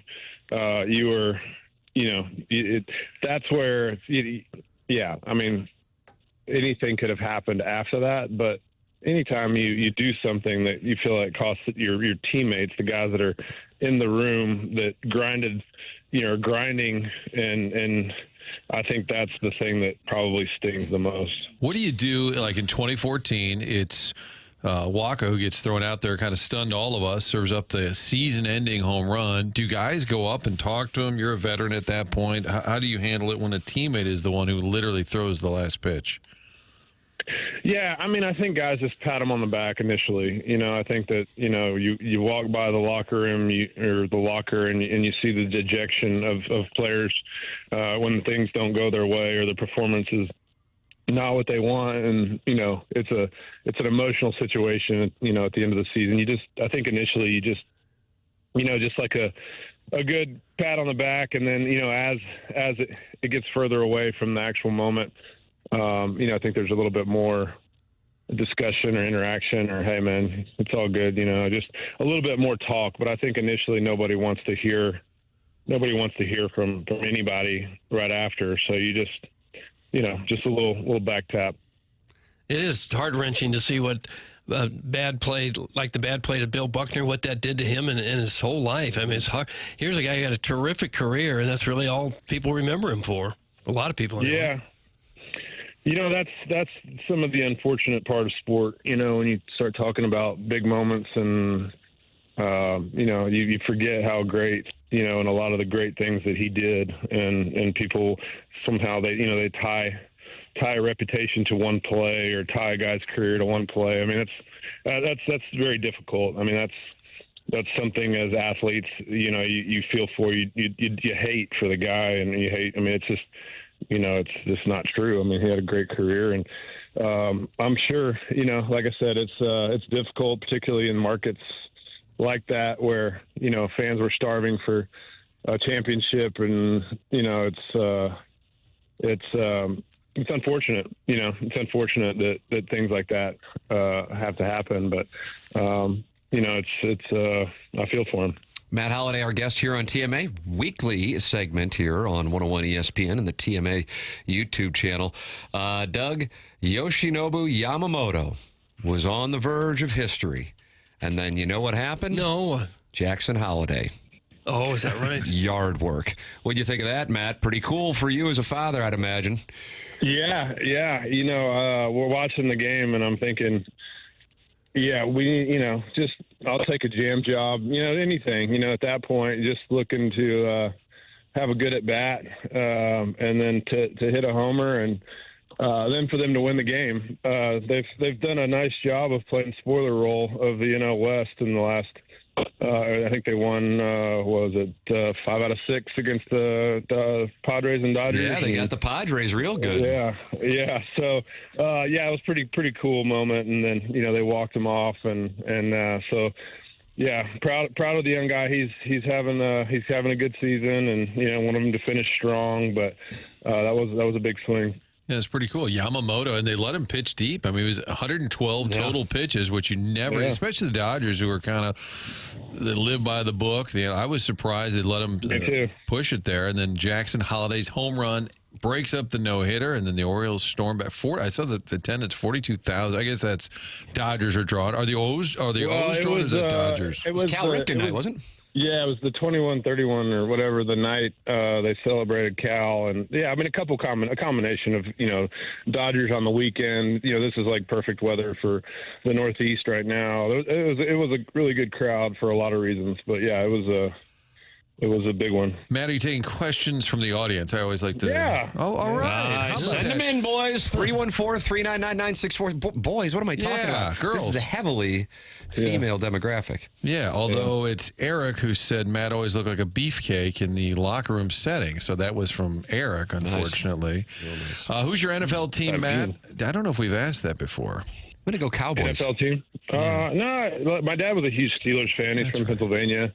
I don't know. I don't really have one. I'm really more famous probably my two fantasy football teams, and That's right. I don't have. I never really, in Oklahoma. I guess the Cowboys are close, but my dad was a huge Steelers fan, so I never really got on board with a huge this is my team, paint my face type of fandom for NFL teams. But yeah, I mean, I just like the Ravens. Obviously, now that Jackson's in Baltimore. I'm a big Derrick Henry. I mean, I just love watching him run people over. So I like watching him and Lamar Jackson together, but I wouldn't lose an ounce of sleep if they lost or even think about it again. Can you guys ask Matt the Bat if he or his teammates had superstitions on the level of Sid the Kid, Sidney Crosby, who was friends with Joey Vitale, who's on this show, and crazy superstitions. He heard a song once and they won, and he made him play it every day for like 2 weeks. Crazy stuff. What about you and your teammates? Typically nothing crazy, like nothing memorable. Todd Helton, who I played with in Colorado, obviously, he was one of the more superstitious guys. Like he would drive the same way to the field, and if he got a couple hits, or he would change it up by taking a different route. He would known to start maybe the game with a beard, and then if it didn't go well, next thing you know, he's got a goatee, and then the next thing you know, he's got a mustache, and by the end of the game, he's clean shaved. So there was a few fun stories like that. You got the traditional guys wear the same underwear or the same undershirt, or Buenos wear the same Cardinals top, BP top. He wore the one from 2006 or 8 or something. He wore it. I mean, in 2020, or whenever 16, my last year, he was still walking down to the bullpen wearing the same BP top that they had worn 15 years prior, 10 years prior. So, there's things like that. He always had the same meal, like the same peanut butter and jelly sandwich with sun chips and a red Gatorade, and he would sit at the computer in the same spot and watch the team. So there was guys that had routines that were very superstitious-y, but those are a couple that come to mind. Do you feel sorry for Jackson Burkett? I don't know what that even means. Our producer Jackson here. Do you feel sorry for him? I don't know. I don't do life with Jackson. It sounds like he's doing all right. Yeah. Doing great. Somebody else wanted, I guess it's related. Who would you like to throat punch on this show? Jeez, that's a little hurtful. That's a great question, though. Is that a question? I think it was. Probably all of us deserve Somebody it. submitted that question. Yeah, it's up to you. Or you can answer another one. Speaking of injuries, about a month ago, I had that moth in my ear, and it just shut me down. And my first thought was, I think that happened to Matt Holliday in a game, and it shut him down. Boy, that's a horrible thing to have happen, isn't it? Doug, you had a moth in your ear? I did. I did. Oh man, yeah. No, I don't. I wouldn't wish that on my worst enemy. That's horrible. Yeah. You just can't continue. That was quite a night. Yeah, I didn't expect that. As you know, now it's a kind of a weird feeling, and I didn't know. Look, I'm not I didn't study biology. I didn't know what was going on. Like, how far down can this moth get into my brain? So I was concerned that at some point, I didn't know how far he could get through my ear into some places where he shouldn't be. So yeah, I had a little bit of a panic, and then. They tried several tactics in getting it out that were not helpful. Eventually it was pulled out and thankfully, but it was, I'm sorry to hear that, Doug. Well, yeah, I recovered. It took a while, I took a week or so off, but it shuts you down. You can't continue. You can't do much of anything. I don't think you could drive. You'd have to stop. You'd have to pull over. So it's flying around? In your ear. It's in your ear. And you get in your brain it's going on. And you think he's eating in there or something. Yeah. Yeah. Yeah, you never know. They could, they spawn inside your brain, inside your ear. Yeah. Tim, it's pointed out that I've read the NFL question more than once to Matt Holliday. So remind me next week not to read the NFL question. This one's a little more interesting. I have a reason to believe I am the reason the trade to St. Louis took place. Ask Matt, did an artist named Malcolm Farley call him before he got traded to St. Louis? I don't know what that means. I don't know. Oh, okay. Cut that off. So probably not. It doesn't come to. I mean, look, I don't have a great memory, but I don't remember. I don't know. Okay. I don't know that name off the top of my head. I think what caused the trade was Mo called Billy Bean and they swapped players. Oh, I think okay. that's how that works. But I don't makes know. more sense. Maybe. Does Matt have a favorite holiday? Get it, Tim? Like a play on words there. Yeah, I got that. Yeah. Okay. Yeah. I mean, I'm probably, obviously Christmas is always a good time. I like a good Thanksgiving just because it's, kind of football and food and. I'll go with those. Those are very basic too. I mean, I don't have like any like, oh yeah, I love this random weird holiday. So I'll just go with the basics there. Okay. Was there anyone famous who owned you? Oh no! Oh, I'm sorry. Who awed you? I guess I referenced owned you. Well, like I meant at the plate. I don't think so. I thought it was a. I'm not for sale. No. No, I mean, I thought it was a pitcher. Like a pitcher owned you, but I guess they're saying awed. There's a few of those. Yes. I referenced the Foghat players that Tony would have. Tony had a lot of random celebrity friends that would swing. Yes, on Broadway this month. But were you ever awed by a celebrity? So we lived in Jupiter for a while, and Michael Jordan has a restaurant down there, and I was a big Michael Jordan fan growing up. And he came into the restaurant one time, and my boys thought I was starstruck for the first time. They thought it was funny. They thought I was odd, if you will, that Michael Jordan, my childhood hero, had just walked in and didn't even get a chance to. I was like looking to see where he was going, but it was at his own restaurant. He had like a secret elevator that goes upstairs to a secret room that, so I didn't get a chance to talk to him or meet him, but my boys still think that I was starstruck by that one.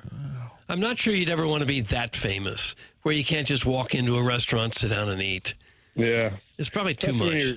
When you're like 6'7" or 6'6", whatever he is, or guys like LeBron or Kevin Durant. I mean, you can't really blend in. So it's like everywhere you go, you have to be prepared for being recognized and not be able to. I mean, look, I think at some point that just comes with the territory. But you're right. I mean, I think at some point you just want to be able to walk in somewhere and sit at a normal table and have dinner and get up and leave. But did you have trouble with that in St. Louis when you were playing here?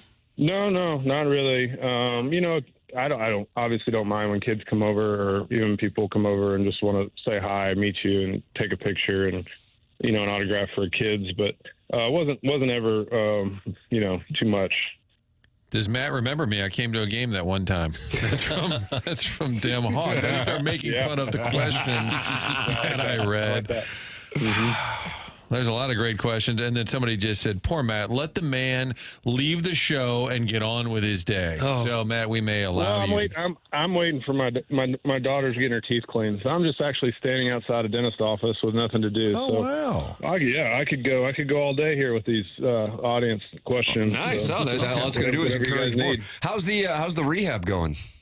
Good. 5 weeks today. So I'm walking good and ready to get back to a little bit more pickleball. Yeah. So I'm not quite there yet, but I'm walking good and feels pretty good. So I'm confident that it was the right choice, and within the next couple of weeks I'll be back doing some things that a little bit more strenuous.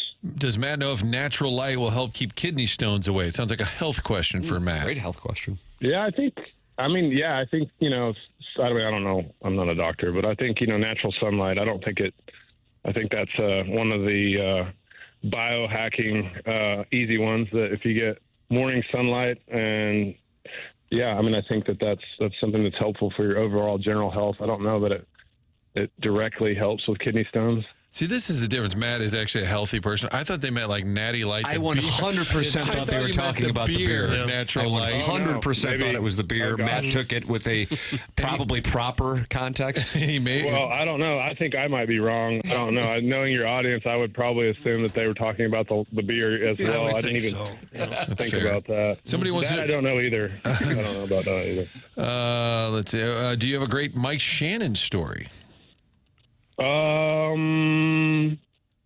Just the fact that he was so good to us with our Homers for Health program.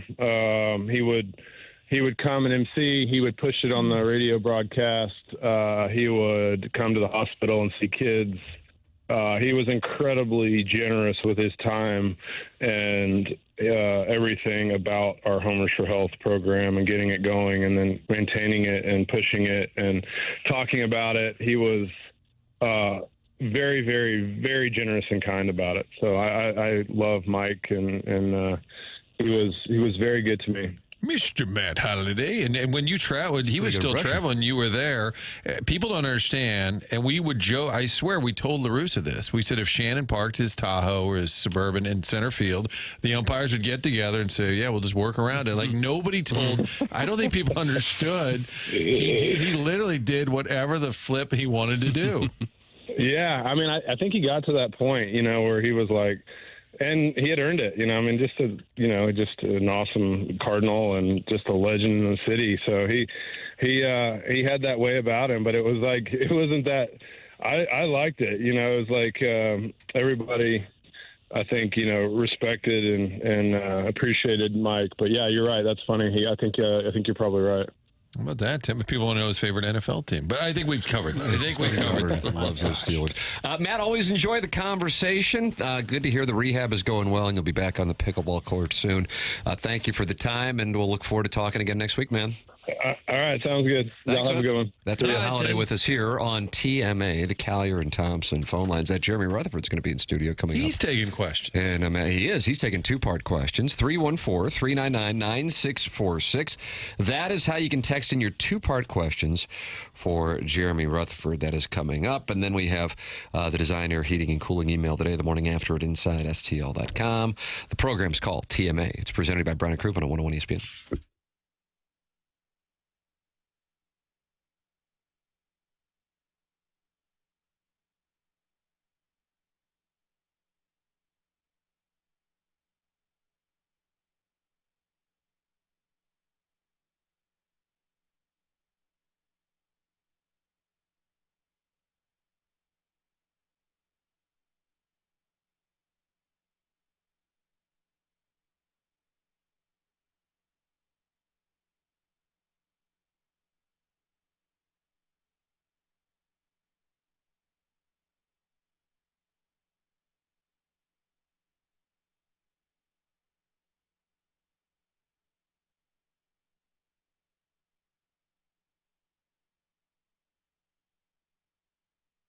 You hear me talking about Schnucks all the time, your neighborhood grocery store, a place where you can load up on groceries and save money. Just got an email from Schnucks because I'm part of the rewards program. It says, congrats, you've got $29 sitting there in rewards. I wasn't even paying attention, but it lets you know that simply by signing up right now. They'll let you know additional savings on top of those 2,300 items that have already been reduced. There's extra specials going on. Red Baron Pizza, $3.99 right now. Angus Beef, $6.99. I get these alerts in my email as a rewards member. So make sure you sign up. You can also use it for delivery. If you have people coming over, it's last minute, you're in a panic mode, Schnucks delivers. Also curbside pickup. All of it available when you have the rewards app, and then you get these helpful emails letting you know the big savings that are taking place this week. Digital ads sent directly to you, and if they know your spending habits, they'll let you know, hey, something you usually buy, there's an extra deal going on, extra points available. All of that by being a member of the rewards at Schnucks. It's everyday savings that you can count on at your neighborhood-friendly Schnucks.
This is Jackson with a SportsCenter update brought to you by Saliga Heating and Cooling. The Jaguars have signed running back Cody Schrader from the Rams practice squad following the trade of Tank Bigsby to the Philadelphia Eagles. The former Missouri Tiger and Truman State running back will wear number 32 down in Duval County. That was another SportsCenter update brought to you by Saliga Heating and Cooling, a Daikin heating and air conditioning dealer.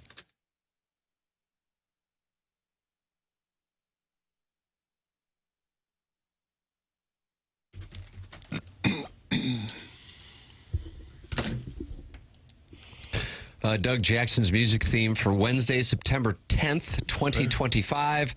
Good vibes. Okay. Well, this will give me good vibes. You know what else is great vibes? Cody Schrader signing with the Jaguars. That. True son. And Jeremy Rutherford in the studio, presented by Mark Hanna. Unbelievable. Watch the YouTube count go up for the live stream, brought to you by Michelob Ultra, because JR is on. You just got to peek over Martin's shoulder. This is my weekly look at Martin's back. Oh, clip that off. I'm moving out of the way. There Let the it is. camera zoom in I can on see this. Timmy's hat now. What a lid. What do you think look about at that lid, huh? Easy. What do you think That's about that sharp. lid? That was a hot seller. Yeah, they sold out, huh? Yeah, I think so. They're probably restocked by now, but yeah, that's the hot one. Yeah, I got the lopsided version. JR, camera. you're taking two-part questions, right? Just two-parters today, yeah. Favorite NFL team? Yeah, we have covered that with Matt Holliday. It's the Jacksonville Jaguars now with Cody Schrader. Cody Schrader. Oh, there you go. 314-399-9646. Jeremy Rutherford on Wednesdays here on TMA. He is brought to you by Mark Hanna of Evergreen Wealth Strategies. Mark Hanna, sponsor of our 9 o'clock hour every day on TMA, online at evergreen-ws.com, where you can call 314-889-0503. JR, what is new in the world of the St. Louis Blues? What is new? We got prospects on the ice the next couple of days out of 17. So Justin Carbonneau, the first-round pick, among some other players, as they get ready to head up to Minnesota for that Tom Curvers showcase. So finally some players on the ice, and then next week, Doug, what day is it that the players report? It'll be that day that they're due. Yeah, they'll all report on the due date. They are due on Wednesday-ish, and I think they'll be on the ice on Thursday. So, Timmy, we finally got some hockey to watch. And then they play a game like September 20th, 3 10 hours days. after they report. They do. Dallas Stars. All right, JR, they're coming in. They're coming in fast and furious. 314-399-9646 for Sir Rutherford. I like that. You've been knighted. Who is your favorite, or who is your all-time favorite Blue? And out of the current core, who do you believe is the most likely to be here the longest or retire a Blue? That's from Play Palooza Party. All-time favorite Blue. Well, there's a lot, but, we look at it. Martin, Doug, I'm sure you guys think the same way going in the room. Like, who's the go-to guy? Who's the guy that's going to give you a minute to chat, right? That's sometimes who I call the all-time favorite. Not necessarily the best player like the fans do. And, I got to give it to, if I got to give it to one guy, I got to give it to David Perron. He's a guy who, over the years, he knew that the media had a job, and he cared, and he gave you the time. I don't know, you guys... David Perron had some good encounters. Good call. Yeah. I'm kind of in the David Backus mode. Oh, yeah, he was good. Yeah. Bernie Fedorko was the best ever, I think. Never heard of him. Yep. Bernie's the best. When I did the book on him a few years ago, I would call him and say, hey, what's your schedule? Let's work around your schedule. No, JR, you tell me what you're doing, and we'll do that. Like, this is a Hall of Famer. Like, what are we doing here? So he's a good one. Exceedingly polite. My Blue Note, by the way, the book JR wrote, you should read it. One really interesting backstory, among many, the fact that Fedorko and Brian Sutter were best friends, and once Sutter became coach, they became kind of distant and never really made up. It was really kind of sad. It really was. And he opened up about it, and he said that Brian Sutter once became the coach of the Blues, which Bernie kind of helped facilitate. The management wanted Brian to take over as the head coach, and they went to Bernie and said, hey, can you talk him into it? And so he eventually did. And once he did and he became the coach, he kind of cut the line between player and coach, and their wives who were driving to the games together all the time. They stopped doing that. It just became a situation where there was a line divided between those two. But what's surprising is that it didn't come full circle once that dynamic was over with the head coach and the player. Like years later. Right, It's never. And I said to Bernie, I said, that's kind of sad. He goes, not really. I was like, well, I guess if you're over, I'll get over it. Yeah, and definitely more to it. I mean, they did the statue unveiling of Bernie, and Brian could have shown up for that, didn't. So I think there's some feelings over the years where, it never did really get patched up. If you're Sutter, you could see how, well, I got to be a different guy now. I'm the coach. I'm not everybody's buddy.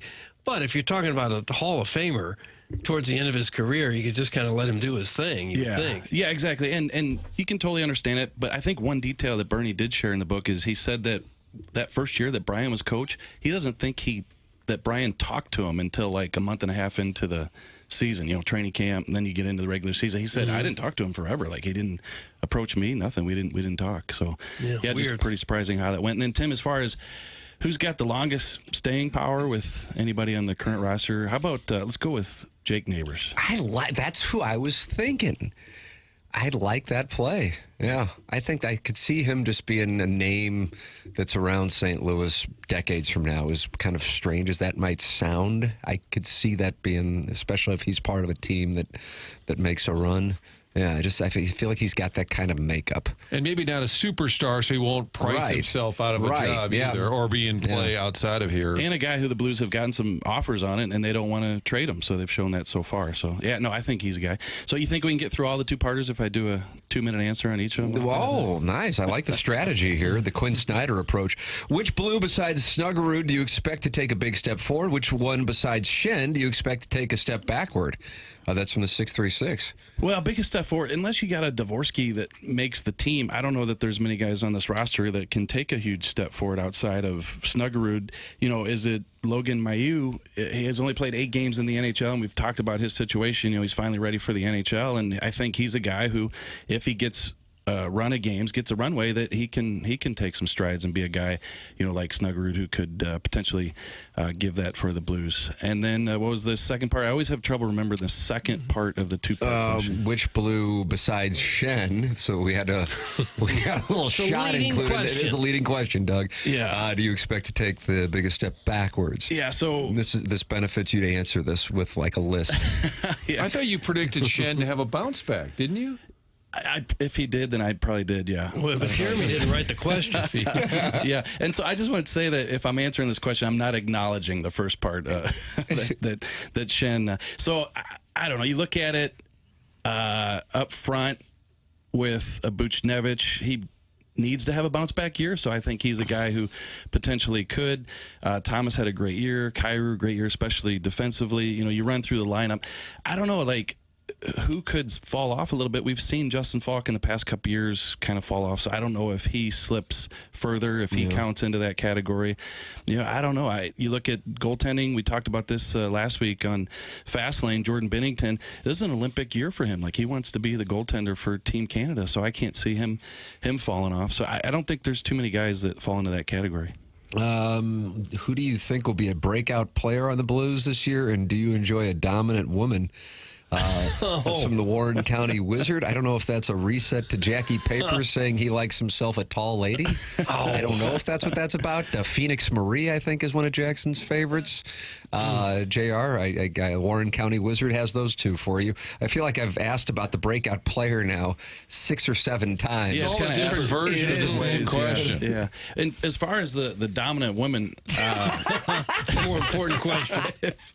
If that is my wife telling me what to do and me doing it, then is that dominant? I think by definition, it's subservient, no question. Yeah, and then for breakout player, I think just clip off whatever I said last week or the week before. You're going Snipes. Hey, JR, got 2 of those dangle pigeon hats. You were in the dangle pigeon hat. Yeah, they called and said we sold a couple. Up here Chicago way, and let me tell you, the boys on the chorus are loving them. I'm spreading the brand up in Chicago. That's from Gerard Chadwell. Yeah, thank you. Does JR have a favorite football team that he would paint his face for? That's from Bobby Big Wheels. Matt Holliday said he would not paint his face for a football team. I have never painted my face, but you guys, I got to admit this just because the question's being asked.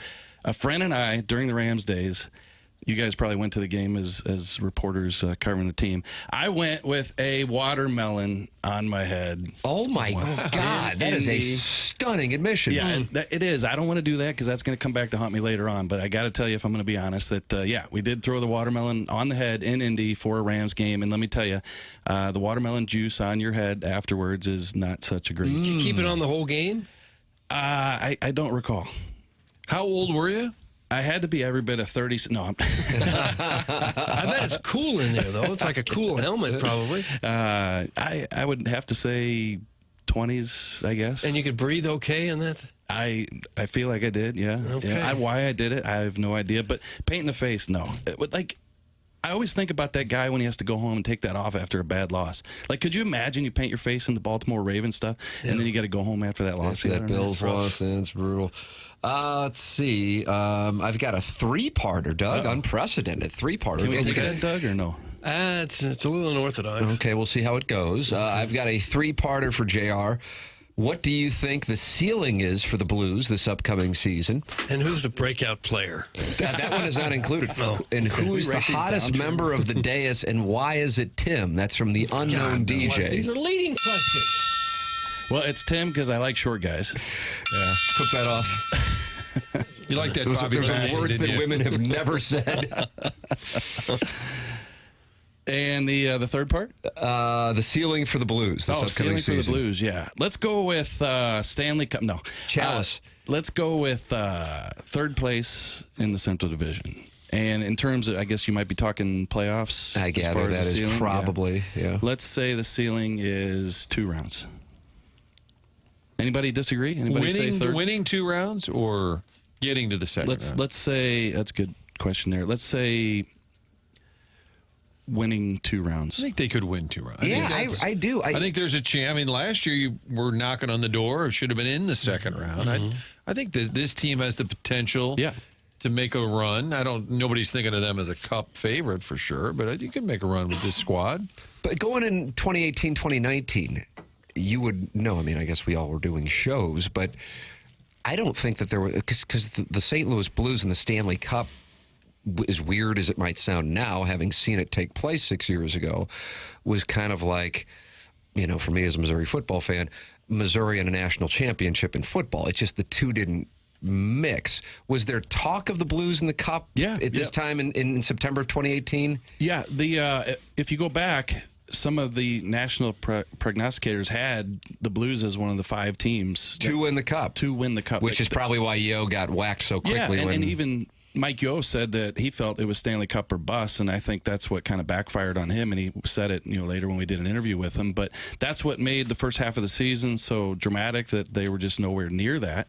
And then I think once they did start to put it together, you got to catch fire. But some people were saying at that time, this is the team we thought they could be all along. Now, obviously, they got a lot better. And, the one thing that I never thought about with the Stanley Cup run until I witnessed it firsthand in 2019 is just how that ball gets rolling and how many things go your way and how many just like extracurricular things, whether it be the Gloria, whether it be Steen going to the fourth line. There's just so much magic that goes in that run, and nobody can predict that. But, they were a team that some thought could win that. Because it added so much. They basically Army reverse Cardinals where they added Hellman. They went out and got Ryan O'Reilly and Perron and you have to go out and get guys? Yeah.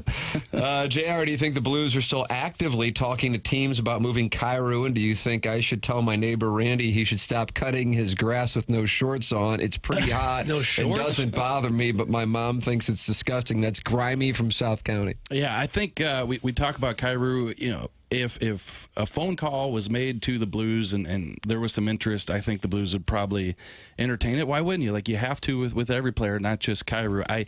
I don't feel like the Blues are actively shopping him like they might have been somewhat during the offseason. So I think that's probably where that situation stands right now. And I'll say it every single time we talk about Jordan Kyrou. $8.125 million for a 40-goal scorer for the next 6 years is a bargain, with this cap going up to $113 million in a couple years. What are the biggest question marks coming into camp? And do the boys look at you weird when you jump into the shower with them post-game? Doug, that's from caller Buzz, who won the TMA Listener of the Month in June 2023. Are reporters supposed to shower with the players? I found out the hard way that you're not. It's a hard way to figure that out. Gosh, I wish we could tell some of the stories on the air, but you have shower stories? Well, stories that aren't necessarily in the shower, but players over the years. Like I'll probably try to give you the watered down version. You just have players crossing each other. Maybe not have towels. Oh, no. Players criticizing other players. I got to get back down to the building on a regular basis. And we're talking 10 years ago, so that's not so much the case anymore. But, I've witnessed some exchanges between players, chirping each other, not just on the ice, but off the ice as well.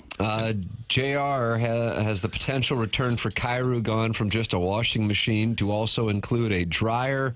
And number 2, does the Jeffco in my wife nullify her JD? That's from Carlos Spicy Winter. Anybody from Jeffco, I support them. So look at that. Yeah, so I don't want to hear any cutting down of the Jeffco. In fact, Chairman, what do you think? You have to live in Jeffco to be able to cut down on Jeffco people, right? Yeah, I think that's fair. Yeah. Mm-hmm. Chairman Kurt, by the way, is positioned on the floor, I just realized. Stealing his desk. I feel so bad. He's down back here. And as I often forgot, what's the first part? Wasn't there one about somebody cutting the lawn? Neighbor Randy, I believe, was that addressed. You can cut the lawn with no shorts. Just depends on what time of the day you're doing it. Like if you're 6 in the morning, nobody's out, you can probably get away with bottomless? You're cutting your grass? At 6 in the morning in Jeffco, just not 2 in the afternoon. Tim, do you see Mark Hanna wrote in and said, these are the stories I like to sponsor. That's why Mark Hanna's the sponsor of the segment. Let's see what we got. JR, Jimmy Snipes, all-star chances. Second, do you ever pull the plug in the locker room hot tub and offer to stick your face in there and blow bubbles? Doug, that's from our 2-time Texter of the Year, Arbor Day.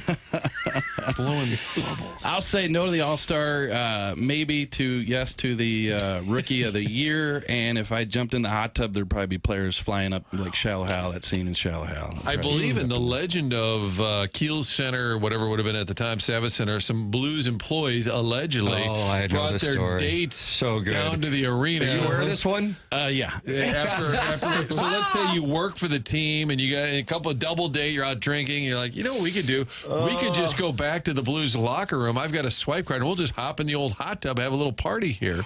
That did not go over well with management. All-time story. A long time ago, for the record.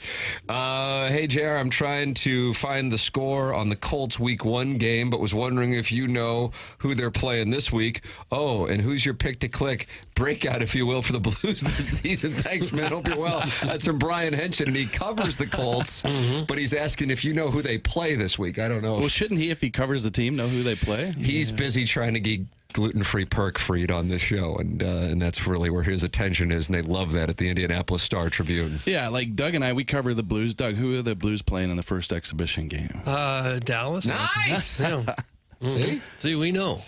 Boy, you got a lot of questions in here. Martin, anything stand out to you? Oh, JR, I just got the wraps. Sorry, JR is a hard out that I forgot to mention to you. Oh, you got a hard out. I don't want we got a podcast with one Barrett Jackman right down the hall. Oh, outstanding. New director of, what's he got going? He's Director of Alumni. Yeah. God bless. All right. Right on. All right.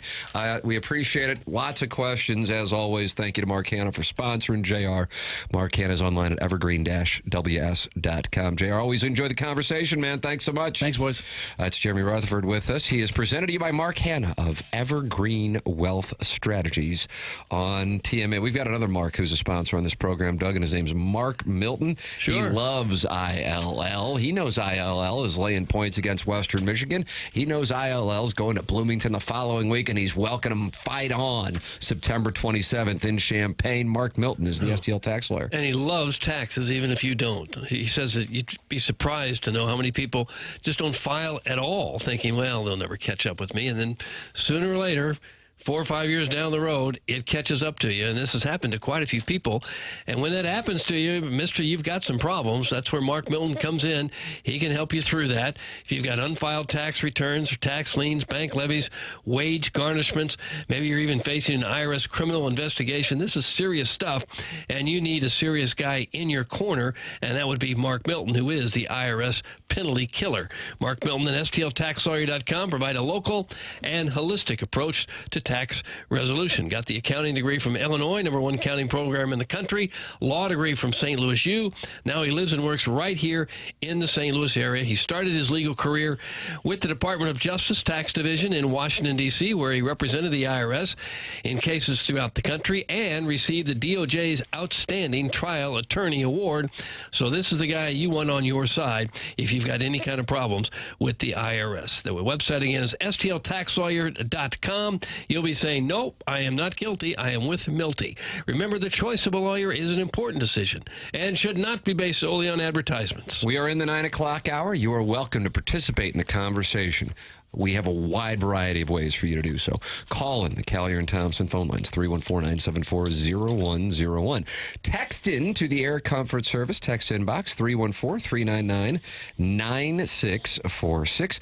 You can join in the conversation that goes on with other TMA listeners, 244 in there right now, youtube.com/TMASTL. Mark Hanna is in there as well, and that is the Michelob Ultra YouTube chat. Then you got the Design, Air, Heating, and Cooling email today, and the prize today, 2 tickets to Blues and Brews, which is taking place next Friday, September 19th, at the Anheuser-Busch Brewery. Get fired up for the blues season at this outdoor street party featuring live music from the band Perry, plus appearances by blues players and alumni food trucks, on-stage festivities hosted by 101 ESPN's Chris Kerber and Joey Vitale, and more.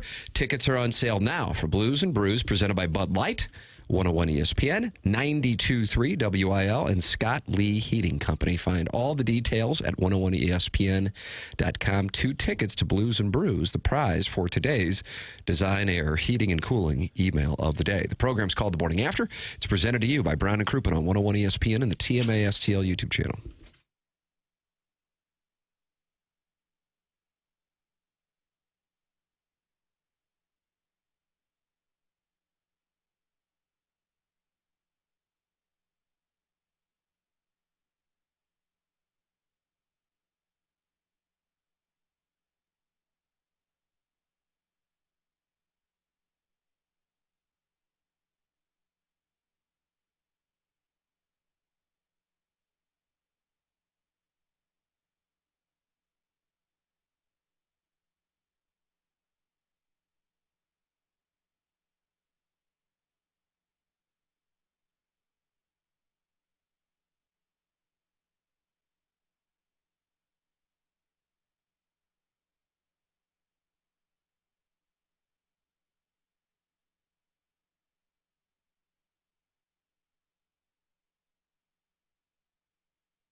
Bill Withers, Doug, Rock and Roll Hall of Famer. Am I right on that? I don't know. Probably should be. I think he is. This paper is in a good headspace. Plus, he's all dressed up. Mm-hmm. Something's going on. I think you're going to St. Louis Country Club today. No. We are invited. I don't even have my shirt tucked in. I mean, you mean business when you tuck it in? Well, you can only play a place like that if you tuck it in. Really? They won't let you play if you leave your shirt untucked? Yeah, I'd say most private courses would have that policy. Hats forward, shirts tucked in. Hats off in the clubhouse. Yeah, which is always tough for those of us follically challenged after playing. You overstate your follicle challenges. Maybe, but I'm more so speaking about like after a 4.5-hour round of golf, my hair doesn't look great after baking in my hat for the last, again, almost 5 hours. Mm-hmm. So I end up looking disheveled. Well, Jackson's horny today, boys. That's from Linda Sniffer. Not currently. I'm in the workplace. The day is you look sharp, pal. Yeah, that's the bottom line. I appreciate it. I mean, again... Hunchback of Von Castle says you look like you're going to your second job at Best Buy. It's tough. There's been a lot of that reference where you might work at a strip mall with a name tag on. That seems to be what they're insinuating. No, but we wouldn't scoff at those who no, work we need those people. Retail, you know? Absolutely. It's the backbone of America. I've spent hours and hours at the cell phone companies. Oh, this is going to take a while. Okay. Yeah, boy, you are there. That's a commitment. When you change your phone or you go to the cell phone store. Mm-hmm. Woo. Pack a lunch? Yes. Just have a seat over there. Someone will be right with you. Doug's hole inspector says, yeah, he is. You can tell. Speaking about being horny. I think that's what he meant. Yeah. Again, probably not right now. Again, in the workplace. Yeah, but later for sure. YouTube.com/TMASTL is where those questions are being answered. Doug, I'm sure you enjoyed watching the Chargers and the Chiefs on Friday night on YouTube. I did see it. Oh, did you really? And you had no issue with it? No. How about that?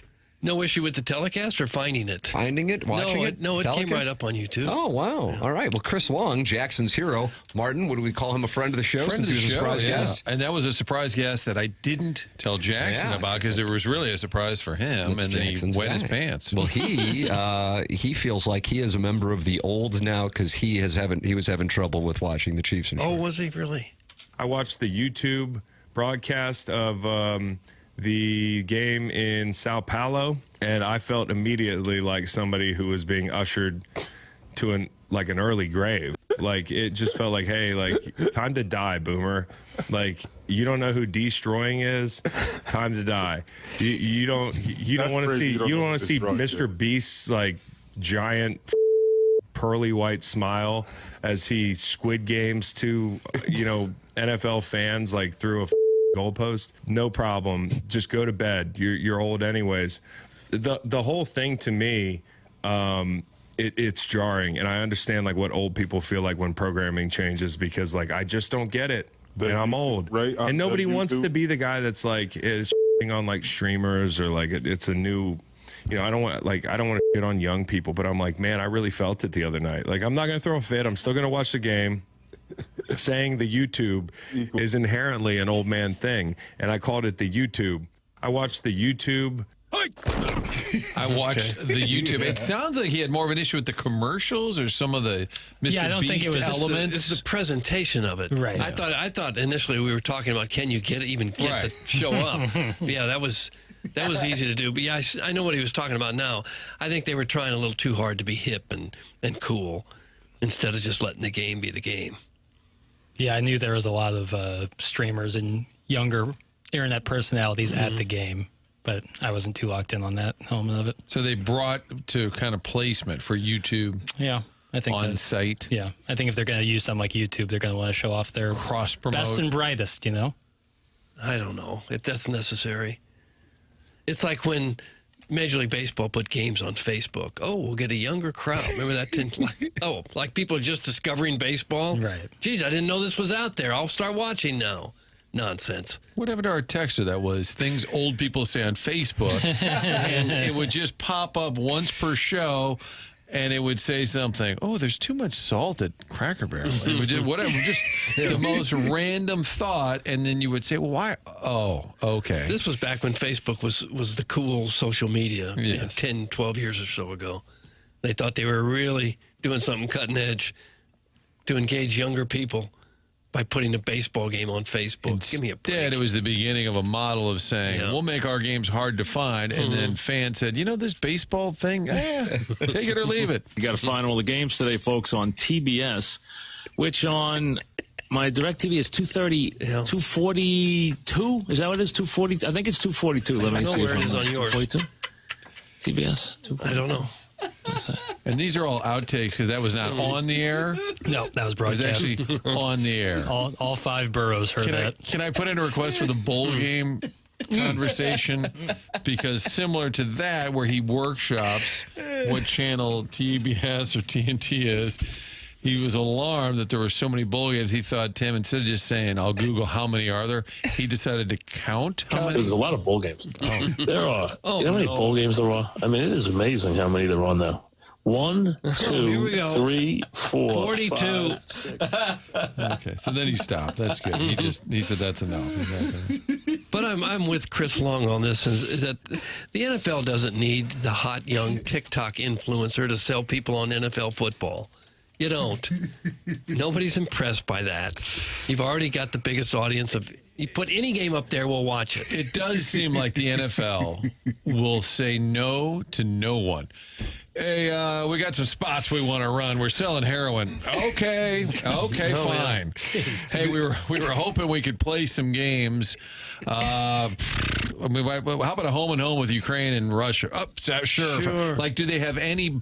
Is there any point where the NFL says, we don't need to do that. We're big enough, and we have enough money. You got convicted felons on your roster? Sure. As long as they can run a 4.340, they're in. The YouTube pregame was a joke. Whoever the guy was doing the pregame was so proud of all of the people tuning in. He said he was going to cry because he was so happy to be a part of it. I had to turn it off.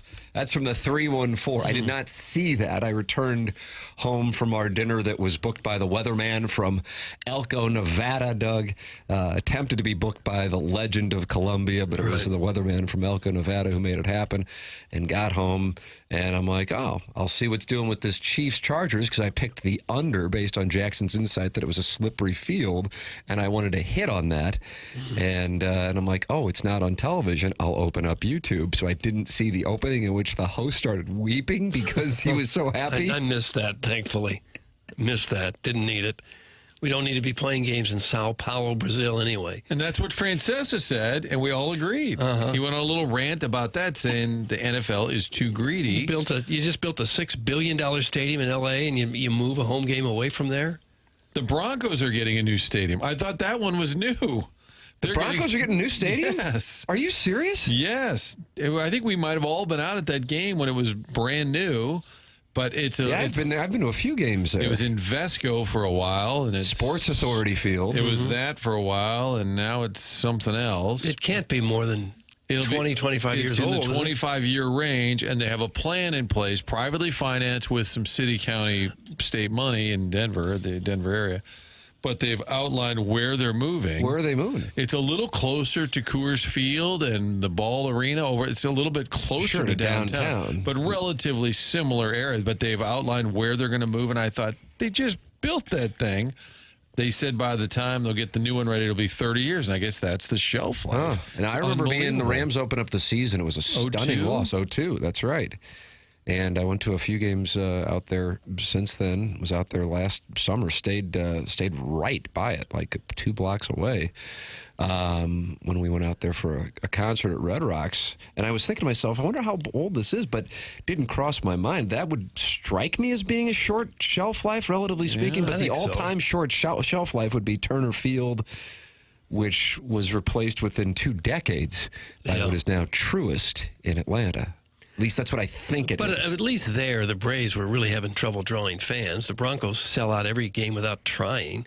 Do they really need to spend $1 billion on another stadium, including some taxpayer money? Some taxpayer. They said, well, here's what you're going to like about it, Doug. What do you have in Denver in December? Snow. A lot of winter weather. It's going to have a retractable roof. Oh, I do like that. Wow. I knew. But I got to say, if you're in Denver, who makes the call? If it's a blizzard, you better open that roof. Yeah. Right? Are they going to close it and have a perfectly pristine field in Denver? I think happy you would about want it, that. Doug. I think as much as we want to think, well, these players in Denver, they're used to that. No, they're not. The players are from Florida and Texas and California. That's where most of the players are from. They don't want to play in But blizzards. doesn't that kind of suck? If you turn on a Broncos game and there's like a blizzard outside over the game, oh, we're indoors today, we've closed the roof. Yeah. As a TV viewer, it wouldn't be the same. As a fan or a player, you're probably really happy not to be playing in it.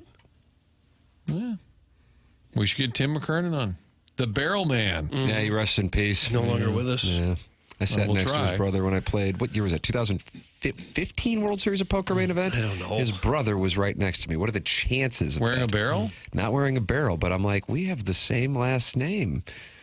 He goes, I'm from Denver. And I go, you don't happen to be related to the Barrel Man, whose name was Tim McKernan? He says, my brother. He had just passed away, if memory serves. Yeah, how about that? Are those the only other McKernans you've ever run into? I think there's a figure skater, a guy who's a figure skater named Tim McKernan. Really? Fellow? That's right. Okay. Everybody's debating whether or not to say it. My twin boys that are 7.5, every single YouTuber on there, I have no idea who they're talking about. That's from Drinking with Kevin in Wright City. No, I just don't know why that has to be a thing. Who do you think you're playing to there? You've got a football audience. Give them football. You don't have to dress it up any more than that.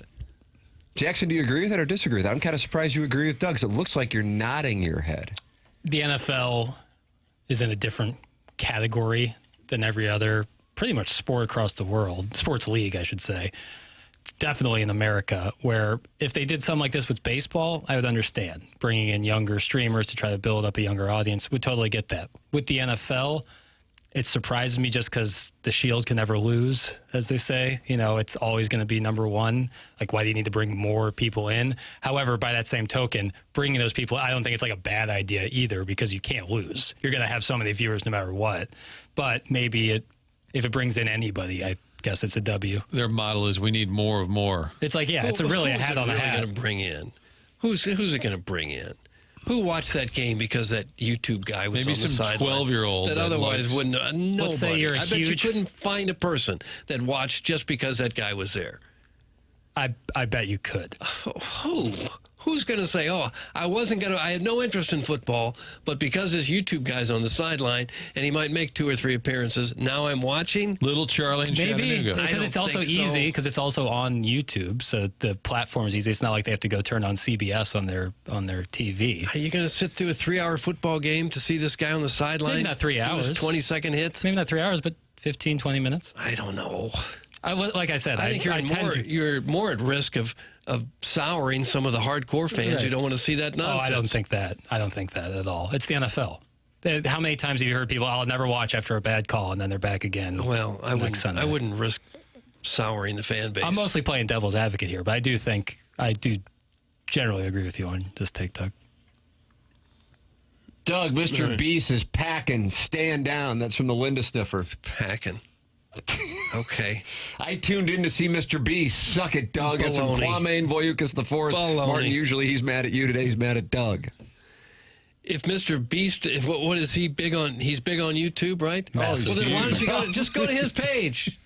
Just go to his YouTube channel. Cross-promoted. Symbiotic. If you want to see him, just go to his channel and watch him. He's got some tasty chocolate, Doug. You think of a guy who does random weird videos with billions of followers, makes all this money, gives it to charity. I think I'll start a chocolate company. Okay. And he did. Well, then isn't that where you would go to see him rather than these 25-second hits he's getting on the sidelines? He does a lot of good work. Game? Why do you hate Mr. B? He's over in Africa opening water wells. And maybe he just likes the ball. There's no reason to put him in a football game.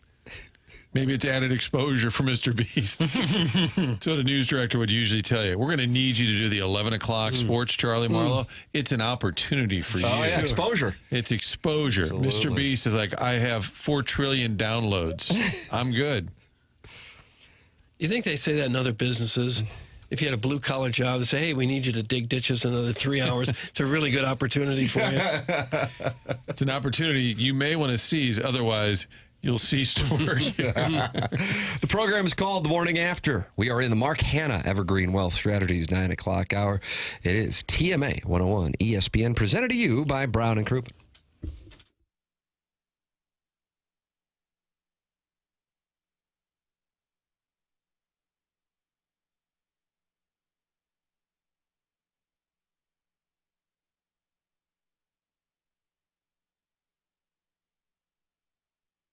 Well, folks, Lee's Chicken is back here on TMA. And in honor of National Chicken Month, guests who visit Lee's 3 times throughout September will receive $5 off their next order of $15 or more. The offer runs now through the end of September. At participating locations, guests must be a part of Lee's Rewards to participate, but they can join anytime during the month and start earning right away. They got those potato wedges at Lee's. They came out for a golf tournament in the spring. Love taking those potato wedges. You dip them in the Chipotle Ranch. Now you're talking, and they're giving you money back just for doing it over there at Lee's. And Lee's Famous Rewards is free to join. Members earn 1 point for every dollar spent, redeemable for discounts and menu items, and guests can sign up through the Lee's app, which is available on Google Play and the App Store. Go check them out. That's Lee's Chicken.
hate this song. Really? I realize that you must like it because your theme today is good vibes. These are great vibes.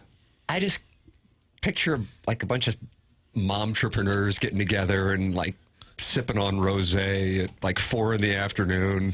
I've noticed that you're semi-split on pop music from the late aughts. I'm semi-split. What does that mean? Like you're... I'm open to your thesis. I just need to understand. Sure. Wishy-washy, more so than, let's say, R&B from the 90s, where I'd say 90% on board. Absolutely. Well, that was my dry humping era. Sure. I think that's a huge part, not the dry humping necessarily, but the age you are when you hear music for the first time. Oh, 100% agreed. Yeah. I still view 99 Luft Balloons by Nina as one of the all-time greats. Martin, was that 84? I think... Kind of going back and forth with the Thriller album for #1 on KHTR. Am I right on that, Doug? I just don't know the years. That's, I believe Alfred Molina and his friend are throwing fireworks while that song's playing in Boogie Nights. And she had that other hit, 98 Luft Balloons? Nope, that was it. Producers like, what if you sang a song about 100? She did 99 Luft Balloons, and then she did the English version, 99 Red Balloons. Now, can you retire on one big hit like that? Depends how big the hit is. Tone Local will go out, and he'll perform Wild Thing a couple different times when he does shows. Yeah, if you can center a show around that one hit and can legitimately tour for a while after it, then yes, I think you can retire. That's now, but I bet back then when people actually buying physical music, I bet you could retire on one big national Probably, hit. But I still think touring is where you make the most of your money. It is, yeah, it is now. Is that not how it always has been? No, they used to actually sell records. No, and I know, albums, but CDs but record labels would take a massive portion. Yeah, of that. but they'd still get rich. Tone Loc, Funky Cold Medina. Yeah, he also had that one too. And he's in the movie Heat. Well, that is, and he also was in Ace Ventura. I feel like Tim just took a shot at me. That's from the self-made stay-at-home Ledoux mom. Jackson liking this song tells me everything I need to know about JBB. That's from the River to Pear Yacht Captain. Can't help what we like, man. I don't know if I'm supposed to read this. Uh-oh. Have to go to onboarding to clarify what. But a friend of the show, Matt Holliday, said dry humping era, LOL. So he's on board. So he said, welcome to the dark side, Matt. No, I think it was the LOL is that the dirtbag would say it out loud. I'm with you, Matt. I'm offended. Dirtbag would say it. And then, therefore, we can LOL in disgust. Yeah, we share in our disgust. I think I'm like a couple of years older than Matt the Bat. He knows what I'm talking about. I think he's in 1980, right? He and Holliday are both, he and Pujols were right around the same time, 1980? Yeah. Ish. So, yeah, same musical. Holliday called himself an Oklahoma a-hole? We had to apologize to kids for that. Yeah, I'm going to sit down with my children. Jackson, so what would be some late aughts pop music that you have heard me kind of vocalize my distaste for? I remember the song Temperature by Sean Paul. Yeah, I don't care for that much. But I feel like that was just kind of like ad nauseum play. Yeah. Well, what's the... Like my baseball playoff diluted take. What's the Ace of Base song? Oh, Ace of Base is 1990s. Yeah, I was going to say that's 90s. Garbage. Okay. The fact that was played at Fieldhouse, DBA, the Viper Room, appalls me. Wasn't Bad Romance by Lady Gaga? That was the late aughts. In support of Iggy, I will support all Lady Gaga music. As will I. And Costas was going to get Gaga for Iggy? Yeah, but he wanted no pursuit of Iggy. Told him to leave it alone. Ken. Ed Sheeran, Tim. Ed Sheeran. That's from Jimbo Fisher's Golden Parachute. Yeah, that Ed Sheeran, that success kind of confuses me. You're not in? Wow. He's got a great voice. Was he the redheaded fella? He is the redheaded fella. Martin, he was on Game of Thrones, I believe. He had a cameo. He did. Late seasons of Game of Thrones, which kind of took me out of it. I didn't really care for that. Jackaroo seems to be. Sorry, I like how every time I say his name, it's like I'm teaching class. That was raised right. Always answers. You seem to be, based on your answer there, a big Ed Sheeran fan. I wouldn't say big, but some of the hits. Well, you were surprised that I'm not. Yeah. Yes. Some of that might have been cultural. Knowing me, and then knowing what Ed Sheeran does it really surprise you that I'm not like, oh, good, some more Ed Sheeran's playing? Well, I don't think you're going to get in your vehicle after the program today and fire up Shape of You, but I know. My word. God, I hate that song. I hate that song. My son oft times will ask me what my least favorite song is, and I go, there's been a million songs, and therefore I wouldn't be able to, but now I'll be able to answer the question. Shape of You? Yeah. Okay. And 2 years ago, if Holliday is still listening, he asked me what my favorite song is, and I said, man, I don't know We're on the golf course together, me and my boy, 6 years old, he asks me. And I said, I don't know, what's yours? And he said, Oklahoma Smoke Show, which is Holliday's song, which was played as the intro when he appeared on the program earlier today. Full circle. And scene. And scene. And who was our guy in New York? Fat Joe was trying hard to get... It's awkward when corporations go, and we'll have a rapper to appeal to the youths. And then they just give the guy the microphone, and he's out there doing lyrics in between the third baseline and pitcher's mound, and it's super awkward. Do we have it, papers? Do we have that on? Sure, I can grab it for you. So young people can discover baseball. That's what happens. Kind of Fat Joe isn't exactly current. That's kind of my point, is if you're going to do it, bring out someone, like there's a lot of New York rappers who could be great in that scenario. And Fat then the Joe youth of America would suddenly flock to baseball Fat Joe games. wouldn't be the first one. And also, when you're performing by yourself on a baseball diamond, really awkward. Wouldn't you like to see the corporate meeting room, though, where they don't really know, and they're like, okay, this should be fun. What if we get that puffy fella? He's in jail. Okay. Remember that Fat Joe? He was a barrel of laughs. He'd be good. Sharon and Clayton, what do we got going on here? We got some finger snap. Yeah, I got my fingers were snapped. I think there's some... I have a text from my wife. Hey, no. Jackson I was thinking there's a guest coming up at 10. I just realized, and I thought, oh, my gosh. And Tim's getting a text. Yeah. Chairman Kurt's snapping his fingers. Jackson's answering the phone, and all I wanted to do was hear Fat Joe. Yeah. That's fine. Don't diss on self-made stay-at-home Ladue Mom's theme song, Tim. She needs a rallying cry after all the failed marriages. Not everyone can travel to exotic places and live the good life like I'm currently doing in Scottsdale. Have some pity for her. That's from Sharon and Clayton. Gosh. And she says, I totally agree about Ed Sheeran. Awful. Sharon and Clayton and I are forming our first alliance. What a moment for us. Yeah. And now she's in Scottsdale. And she's in Scottsdale living a good life. Jackson, is Andre Pallante on the Collier and Thompson phone lines? That's what the snapping was about? All right. Doug, we welcome to the Morning After, a program presented to you by Brown and Crouppen here on 101 ESPN and the TMA STL YouTube channel. Up early in the morning, too, in the Pacific Northwest. Cardinal starter Andre Pallante. Good morning, Andre. Morning. How you guys doing? Good. Thank you for getting up early and participating in this nonsense. We appreciate it. That's the least I could do. Thank you for having me on. Thank you. So we have a fantasy football team. Jackson, you drafted it for us, and we are 1-0. And Andre is in the Big League Impact Fantasy League, the Wainwright division. Yeah, it's like a daily fantasy week by week style. So you kind of draft a new team each week. And who led us to glory? We were heavy on the Bills and Ravens players. Oh, well done. We were heavy on the that Bills. Was a sharp play. Bills and Ravens. So we got Zay Flowers was huge. Dalton Kincaid. Look at you. Yeah. You're a sharp. Yeah. Andre, are you a big fantasy football guy? I know you're involved in Big League Impact. Yeah, I recently kind of got into it 2 years ago. I know Wainwright was trying to get me in it when I first got caught up to the big leagues, and I told him it wasn't going to happen. But after a year or two, I started to buy in, and now it's all I do when I'm not at the field.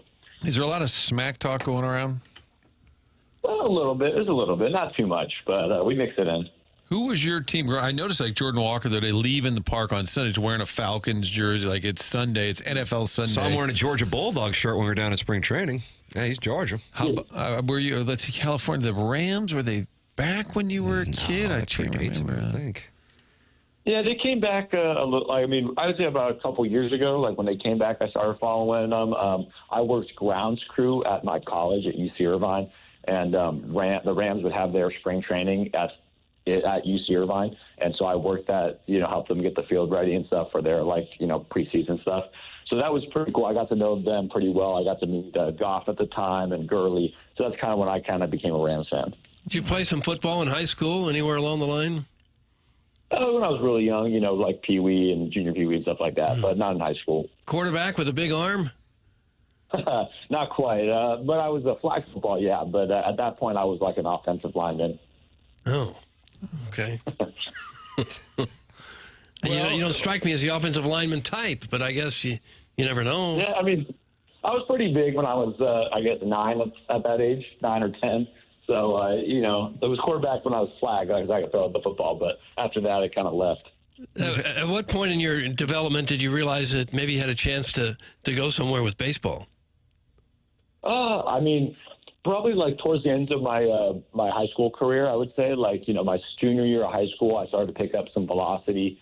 And I went from like throwing like 80 to like 89, 88, 89. I'm like, okay, you know, I might be able to play in college somewhere. And that's kind of when things just kept getting better, and I kept throwing harder, and my career just kept going.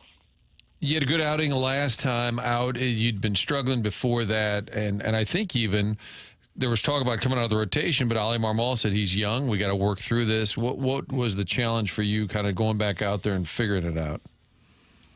Yeah, I've had, you know, strung together a couple good ones now in a row, just trying to really land my curveball and use that more effectively, kind of how like a lot of guys do. Make it a bigger part of my repertoire, as well as just commanding my fastball in some better areas of the zone where there's a little bit less damage and a little bit more ground ball outs. And do you wonder, hey, they're going to take me out of the rotation? And do they articulate that? How does that play out behind the scenes? Yeah, I mean, it's not really, you know, it's definitely not. It's definitely something that's always in your mind whenever you're struggling. You know, you just never know how long your leash is going to be when you have a bad outing or have a lot of them in a row. But, you know, when they came out, they did eventually come out and say that they're going to stick with me. And, you know, I felt like that freed me up a little bit and allowed me to go out perform. You guys are still hanging in there on the outskirts of the wild card race anyway. Is that still the focus when you come to the park every day? Is that what guys are talking about? You've got to win this one to pick up a game? Yeah, I mean, you play 152 games. I think one thing that everyone's kind of learned when you're up here is that you're just going to try and win every single game every single day. You know, there's nothing else to think about. You can't think about winning 100 games at the first game of the year. You can only think about winning today. And so that's kind of the goal of each and every day is how we're going to win today. What's the atmosphere like in Seattle? It seems a little raucous. You don't see a lot of Cardinal games in Seattle. What's the experience been like? Yeah, it's a pretty cool city. I mean, definitely overcast. It's an overcast. Today's actually the first day. It looks pretty nice out. Yeah, they have a pretty good group of attendance there. You know, their fans have been getting loud, but we've been standing in there and, you know, trying to hang with them, and I think we'll get them today. Andre Pallante, our guest here on TMA. You're getting the ball on Friday, and you will be in Milwaukee. Now, we have a debate on the program. Jackson, you're pro-retractable roof, am I correct? Anti-retractable roof. Doug, you're pro-retractable roof. I'm trying to get the parties. So you know you're going to have games no matter what, because with Seattle, you got the roof. In Milwaukee, you got the roof. Do you prefer the retractable roof as a pitcher because you know you're going to pitch, you know the conditions are going to be normalized, or do you like and prefer pitching outdoors, for example, Busch Stadium, where it can be hotter than the fires of hell, or it can be rainy or cold depending on the month? What is your preference, Andre? I mean, I'll tell you what, I definitely love playing baseball outdoors. I get the roof. I get not having rain delays and all that stuff, and not having any being able to outlaw some of the, or not outlaw, but eliminate some of those environmental factors. But man, playing baseball in the blue sky or at night, there's nothing quite like it. So that's definitely my preference. Jackson, do you feel like that's a win for you? You're applauding Andre Pallante. It's just a world-class take. World-class take. How about when it's 100 degrees at Busch Stadium? Well, he's built different. I mean, those games do that kind of suck, but you know, you got to put up with it to be able to enjoy those 72-degree games. Like right now, it's been beautiful the last week or two in St. Louis. So like just trying to do that. Like that weather's amazing. Nothing beats that. What do you do in St. Louis with your downtown? You've been here a few years now. Do you get around and give us a little take on our fair city? I mean, I definitely like being out there. It's definitely it's a great place to raise a family. I've definitely seen a lot of those family, you know, I don't know what the word for that is, but it seems it's a great place to raise a family. That's what I've been told when I first got over here. Actually, I had a couple, Randy Flores, our scouting director. He went to UC Irvine I don't know if he went to UC Irvine, but he's from around my area. Before I love St. Louis. It's a great place for like raising families. It's very calm, very cool area. I'm like that. I like going out to St. Charles or what is it, Charles Place and areas like that. And I've learned the area a little bit more. And the Hill, being Italian and my family being Italian, going there. I always go there with my dad and whenever my family comes in. Do you have a restaurant that has really stood out to you in your time in St. Whether it be on the Hill, especially with your hey, Pallante, come on in. That's what I'm saying. Or maybe elsewhere. What do we got? Well, I feel like nothing. I mean, they've all stood out being really good on the hill, but I feel like every time I go there, someone always tells me, "Oh, you got to try this new place." So I've been to like 30 places on the hill now, and it's hard to remember all of them because they've all been so good. How about that, Doug? It's a good diplomatic answer. I like that. Good. Yeah, it is hard to go wrong on the hill. That's And for Tim, sure. I do get concerned when the players say it's a great place to raise a family. And you go, what about the single guy? Well, that's a great place to raise a family. You're like, okay, but if you're single, you go to Chicago when they play at Wrigley, you go to New York. Yeah, fire up the apps in Manhattan. Hey, we have a listener by the name of Chairman Steve in Wildwood, and he has a place at Ballpark Village. And I don't know if you're familiar. Miles Michaelis, your cohort in the rotation, certainly is. He says, ask Andre if it's annoying when some guy yells at him from one cardinal away with a bullhorn. Have you experienced this when you are out in the outfield before a game or in the bullpen getting loose, that there's a gentleman with a bullhorn screaming down from his apartment at one cardinal way? Yeah, I've always wondered what that was because I thought it was originally someone on the speaker in the stadium. Nope, it's from an apartment with a big mouth. It's coming from the apartment. Okay, that makes sense. Yeah. Yeah, I always thought that was someone over the speaker system messing with us. You, man. But now, just one of our listeners, Andre. Yeah, one of our loyal listeners. In defense of Chairman Steve being kind of a lunatic, he rents from the DeWitt, so therefore he's helping pay Andre's salary. If you think about how that chain of events. So think of that next time he's being rather annoying. And say thank you. Yeah, turn and say doff your cap. I think Michaelis actually engages him. Everybody else thinks it's on the loudspeaker. All right, well, it's early in Seattle. Make sure we can talk about Big League Impact. You're involved in the Fantasy Football League. What else would you like to share with our audience, Andre? Yeah, I mean, I think Big League Impact is, it was a pretty cool event. I got to go to it the other day. I see like a lot of people that signed up for it. They took ground balls with some of the players, and they had some of the old coaches and stuff like that. Cool event doing like that trivia stuff that we had. That was pretty cool. 1 second, sorry. We had that was pretty cool. Then we also, I got to meet Robbie Thomas, who I've never met, so that was awesome. Oh, nice. Number 18. He's been great. I saw him play actually my first week or something when I came up with the Cardinals in 22. I went to a Blues game. That was one of the playoff games. So I got to see him play, and I see that whole thing. And I was like, oh, man, I can't believe it. I didn't recognize him at first, so it took me a little while, but it was really cool getting to talk to him.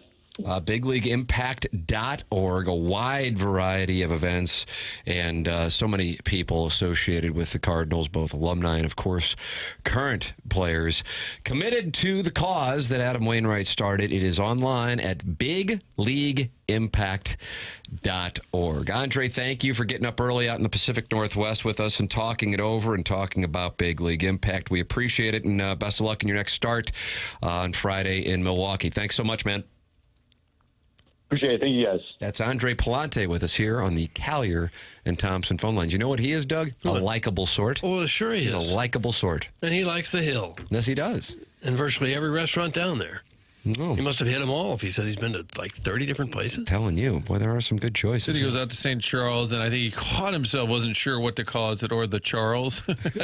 Charles I Place. believe. Charles Place. Yeah. I like going to Charles Yeah, there's going to be some text about Charles Place, I would imagine. That name's maybe open. a Design Air Heating and Cooling Email of the Day selection will be coming in. The program is called TMA and is presented to you by Brown and Crouppen. Matt Holliday, guest on the program in the 8 o'clock hour. Enjoyed talking it over with him. Jeremy Rutherford in studio in the 9 o'clock hour. Andre Pallante here in the 10 o'clock hour. Gabe is with us. Gabe DeArmond of Power Mizzou on Mondays and Fridays. He's brought to you by James Carlton of the Carlton State Farm Insurance Agency. James Carlton is very happy with Missouri's 2-0 start and the win over Kansas, thinking it should get to 3-0 before South Carolina comes to town the following weekend with Louisiana on the itinerary. James Carlton, big Missouri NIL guy, big Tiger fan, and big supporter of TMA and the Tim McKernan Show podcast. He is my insurance agent and has been since 2019 online at carltoninsurance.net. Imagine A 2-minute phone call saving you thousands of dollars. If you were told that 120 seconds of a phone call could mean thousands of dollars to you and your family, wouldn't you spend that 120 seconds on the phone with James Carlton's team? I would tell you it's well worth it. 314-961-4800. Or go online at carltoninsurance.net. James Carlton. If your insurance costs a leg and an arm, call James Carlton. State Farm. The program's TMA. It's on 101 ESPN.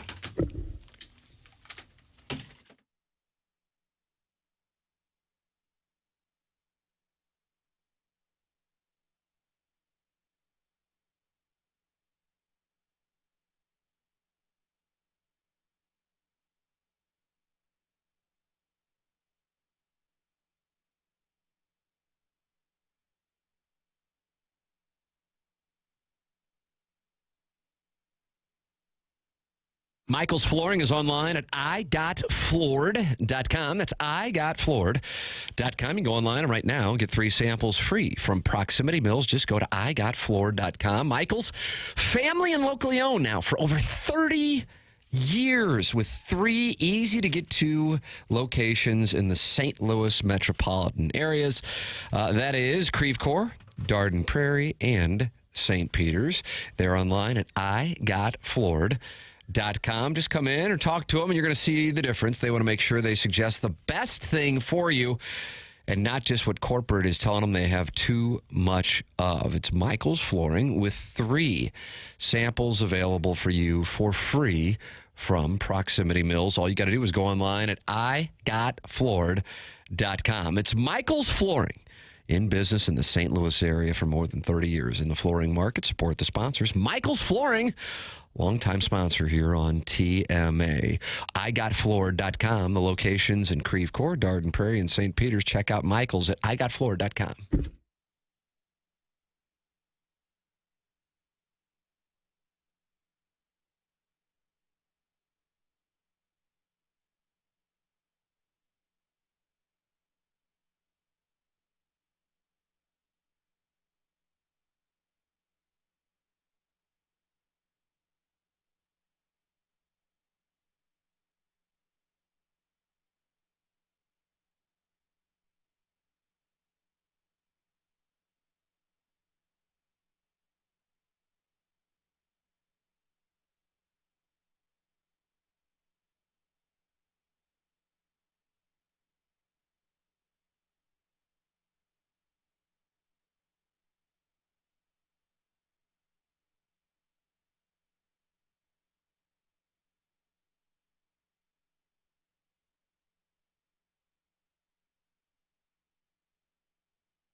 This is Jackson with a Sports Center update, and that's driven by Johnny Londoff Chevrolet and Johnny Londoff Autoplex. Former Chicago Cubs All-Star Anthony Rizzo is returning to the Cubs as an ambassador for the club and will retire as a Cub during an on-field ceremony at Wrigley Field before Saturday's game against the Tampa Bay Rays. That was another Sports Center update, driven by Johnny Londoff Chevrolet and Johnny Londoff Autoplex. See them at londoff.com. Chevy, together we drive. Are you kidding me?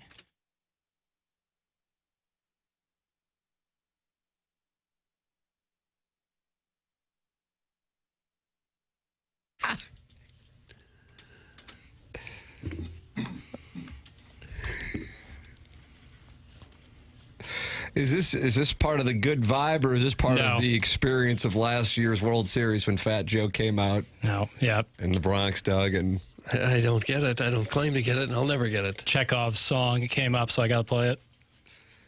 We're back to Chekhov again. Yeah. We're back to mentality again. Have you or your family seen a change in you? Not quite yourself anymore, struggling to focus, no energy for the people you love? Put it this way, if your bedroom could talk, would it have anything to brag about? It could be you're getting older, or work stress, or the undeniable fact that we've all become our kids' personal unpaid Uber drivers.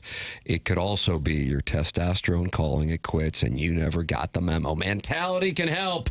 Get tested at Mentality on your testosterone levels, specifically free testosterone levels, and that can be a game changer. So stop being tired of being tired. Get back to the guy you used to be. Visit mentalityhealth.com and reserve your spot today at mentalityhealth.com to get tested at Mentality Health, a local St. Louis-based testosterone clinic. It is mentalityhealth.com. Check it out and get tested at mentalityhealth.com. Doug, the Stiefel dossier is unbelievable. Now, not only do we have the Design, Air, Heating, and Cooling email today coming up, we've got so many questions that we haven't even touched on yet. Like what? What time do you guys sit down for supper? Oh, first of all, don't say supper. What is this, 1938? We're going to call it supper now? Was that John Boy? Yes. And Will Gear? Mm-hmm.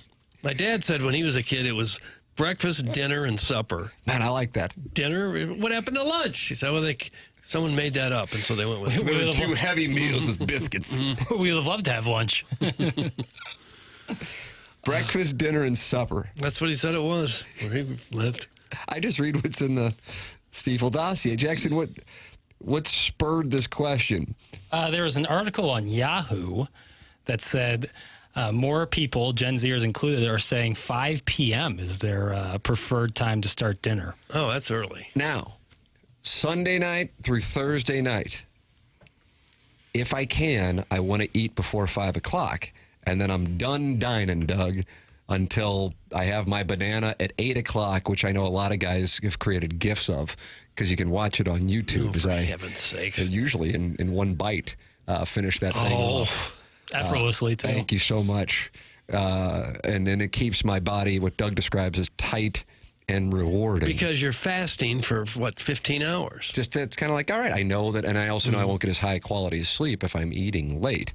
Right. But then Friday and Saturday rolls around. Friday night, I think we were at CC City Broiler until like 9:30 or 10.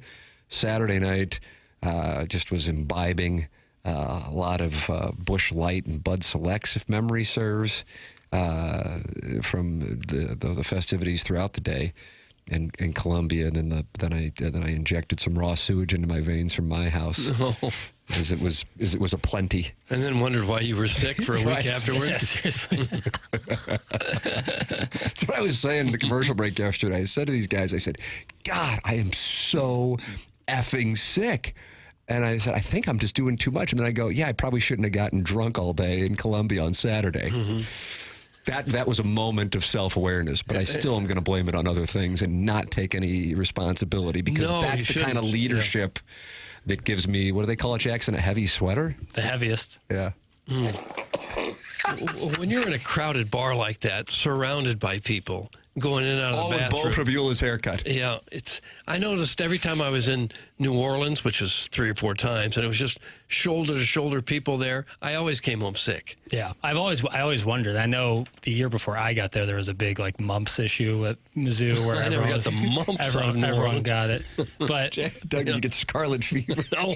That's what that was a thing that happened. But like that more like stuff like that just didn't go through because every kid at Mizzou or most are like at some sort of bar or party every weekend, you're shoulder to shoulder with everybody, just spreading pathogens around left and right. Right, that's spreading pathogens.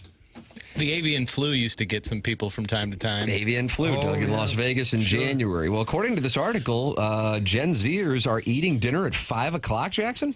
Yeah, more and more. You're Gen Z. I am Gen Z. Do you eat dinner at 5 o'clock? But we also get up so early. So I think it's different. I think you take us out of it. I'm eating so early, as I said, when I'm getting up at 4:30 or 5.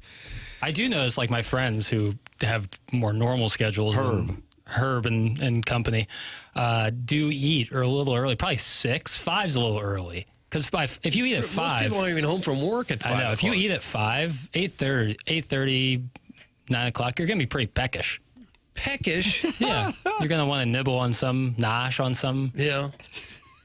But I eat later, always have. Yeah, mine's always weird. 6:30 or 7. So I do like a lot of, like, protein bars or maybe a mixed nut throughout the day. And not really like even a true meal until dinner time. Some days. And what is your favorite dish to have at supper? Well, if someone's making a loaf, I'll have half. Oh, God. But that's like, this is a dream world. A lot of people who are super healthy, like the bodybuilder types, they eat several meals during the day. High protein, brother. Yeah. Right. But they're also Not just exercising one like crazy. huge one. Burning a lot. A question about supper? Really? Riveting stuff at a 10 o'clock hour as usual. Oh, that's a big tough to is just not happy with the content of the program. I found it interesting. There is an article, Doug, as the jumping off point, and that is that Gen Zers are eating dinner at 5 p.m. Why would that be? Now, it does say Aren't they working?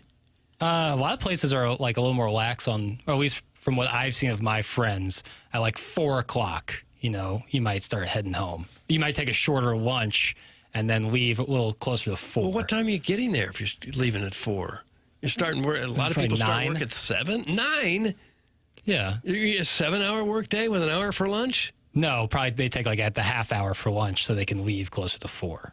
And then also with hybrid working, people can like leave after lunch and then like work from home for the remainder of the day. Okay. Doug, I'm getting the sense you think this is soft. Soft. Jeez, we can't work after 4. Are you kidding me? I got to go home. You've made up. To go home. You've made up the scenario in your head. I need to go home by 3. This is. I don't know. I got to eat.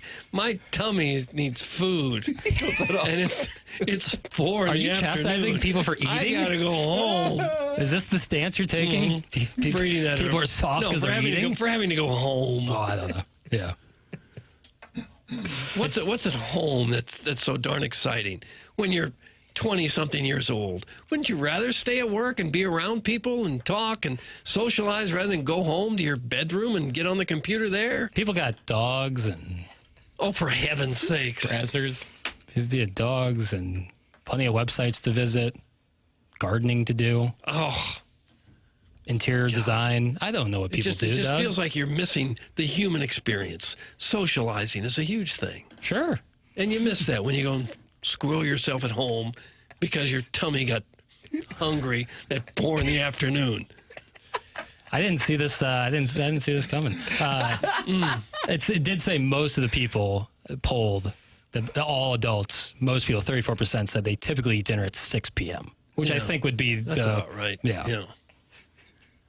You don't want to eat too late or you risk gaining weight by not walking any of it off, exercising any of it off. Right. You don't want to eat and go right to bed. No, bad idea.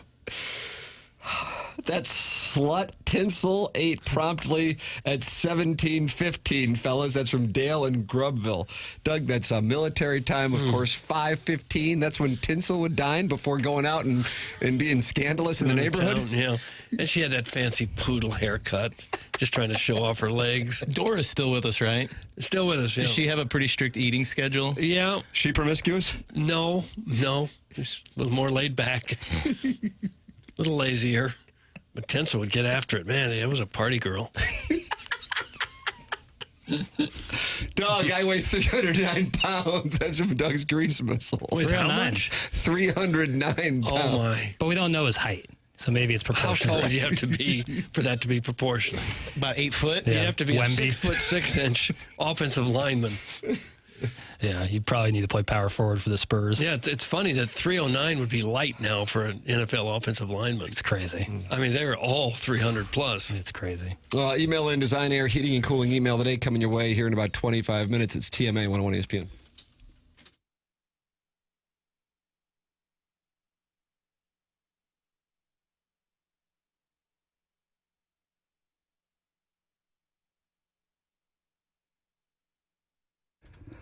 Oh, my, have we been running good with the weather, and that means you have likely been spending time outside. Ideally, you've already worked with Dan and his team at Aesthetic Design and Build, because that means you have a customized outdoor living space at your home. But if you haven't, now is the time to work with Dan and his team and check out their showroom in Chesterfield Valley, or go online at aestheticdesignandbuild.com.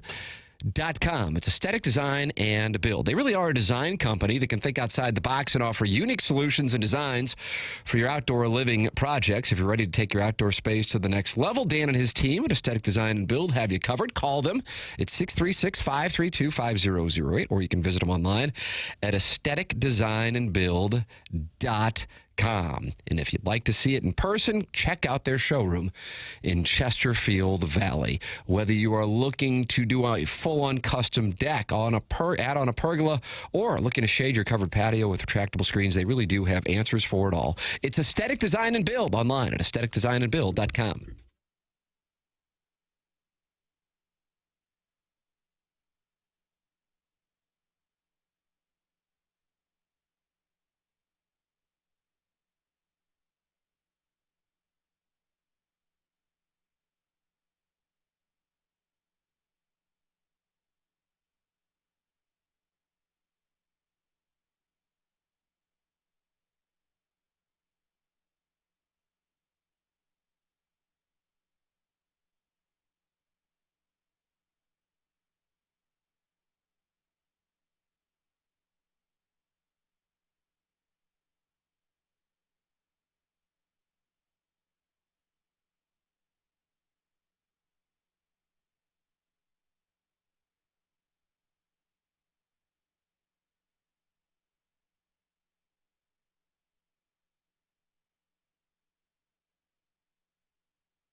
Ugh. I also agree. Oh, but I thought these were your good vibe songs. Yeah, I was running low on time, and I just had to hurry. Yes, I agree. I do not like this song, especially by a legend like Pharrell.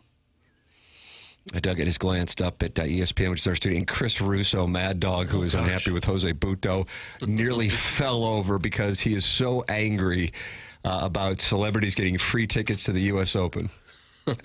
Don't celebrities get free stuff wherever they go? I don't know, but it's about time someone stepped up and said something. Yeah. Thank you, Jackson. I remember Lee Trevino saying now that he can afford to do whatever he wants, no one makes him pay for anything. Right. I think that happens to a lot of people. Mm-hmm. We're just honored to have your presence. We will waive the fee. The 309-pound gentleman, Doug, I'm operating on the premise it's a gentleman, even though this is clearly becoming more of a female demographic here on the program. I love food, Doug. I'd rather eat the food I love and die by it than eat like a bird and eat grilled chicken bites and broccoli. I'll die via Legrand's Legend intake. There's levels to this game, Dougie boy. This is a St. Louis sports show. That's from Doug's Grease Missile. Well, I love food, too, but I like to eat good food. I don't like to eat bad food. That makes me kind of think about going to the South Side today and getting that Legrand's Legend and maybe some of that mustard potato salad that I wash it down with real nice like. Okay. It's outstanding. Oh, you like that potato salad too, eh? It's my favorite in town. I think it might be. Doug, Mount Rushmore potato salad. I don't have a Mount Rushmore Mustard-based potato salad. I don't eat it.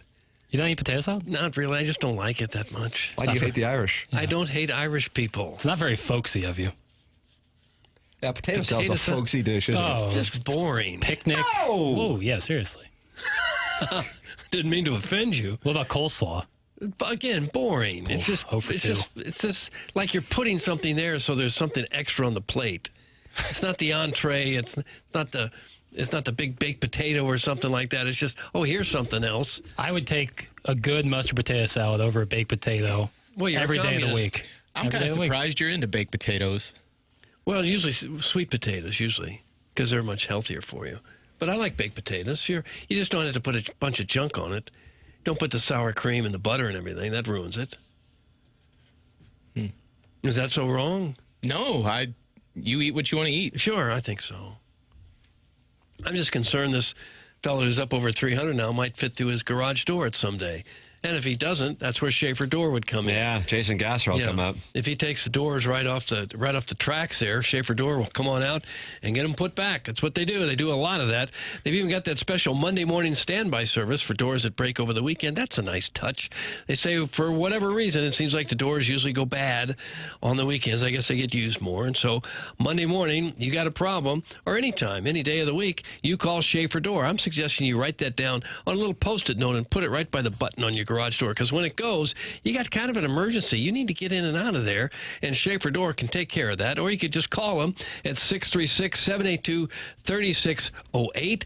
Also, if you run a business or have a warehouse with big, tall doors, yes, Schaefer Door is experienced in those types of jobs as well. No job is too big, no job too small. You actually call them, you're going to be able to talk with a person who's going to answer the phone, a person. Imagine that. The business has multiple family members that have been working there for many years.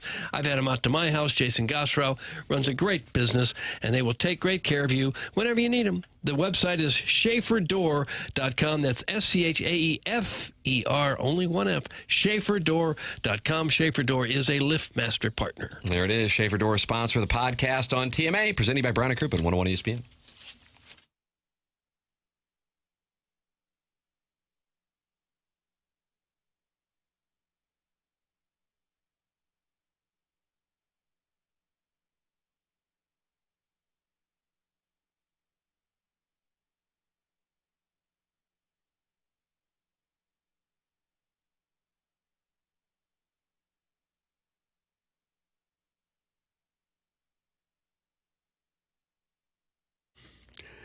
TMA is brought to you by St. Louis-based Stifel, a leading wealth management and investment banking firm. Stifel is the firm where success meets success and has been since 1890. They are a historic St. Louis company, founded downtown St. Louis way back in 1890. Same street the company is headquartered on today. Proud to have called St. Louis home for 135 years. A partner with the Cardinals and the Blues, just pulled off a very successful Stifel Charity Classic. They also sponsor Stifel Theater. Stifel is honored to support the city, the people, and their future. With financial advisors in 12 offices across the region, Stifel helps clients right here in St. Louis and nationwide manage their hard-earned wealth. Stifel also provides banking, lending, and trust services and has a full-service investment bank. Basically, when it comes to finance, Stifel has you covered. As one of the fastest-growing wealth management firms in the world, their tagline is where success meets success. So it's no wonder they've decided to partner with a fabulous winning program like this one right here. Stifel and TMA, where success meets success. Stifel Nicholas and Company Incorporated, member SIPC and NYSE.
Martin's Wildcat Agenda's in the Michelob Ultra YouTube chat, Doug, along with 170 other friends, and says, my wife makes a nice mustard-based tater salad with asparagus.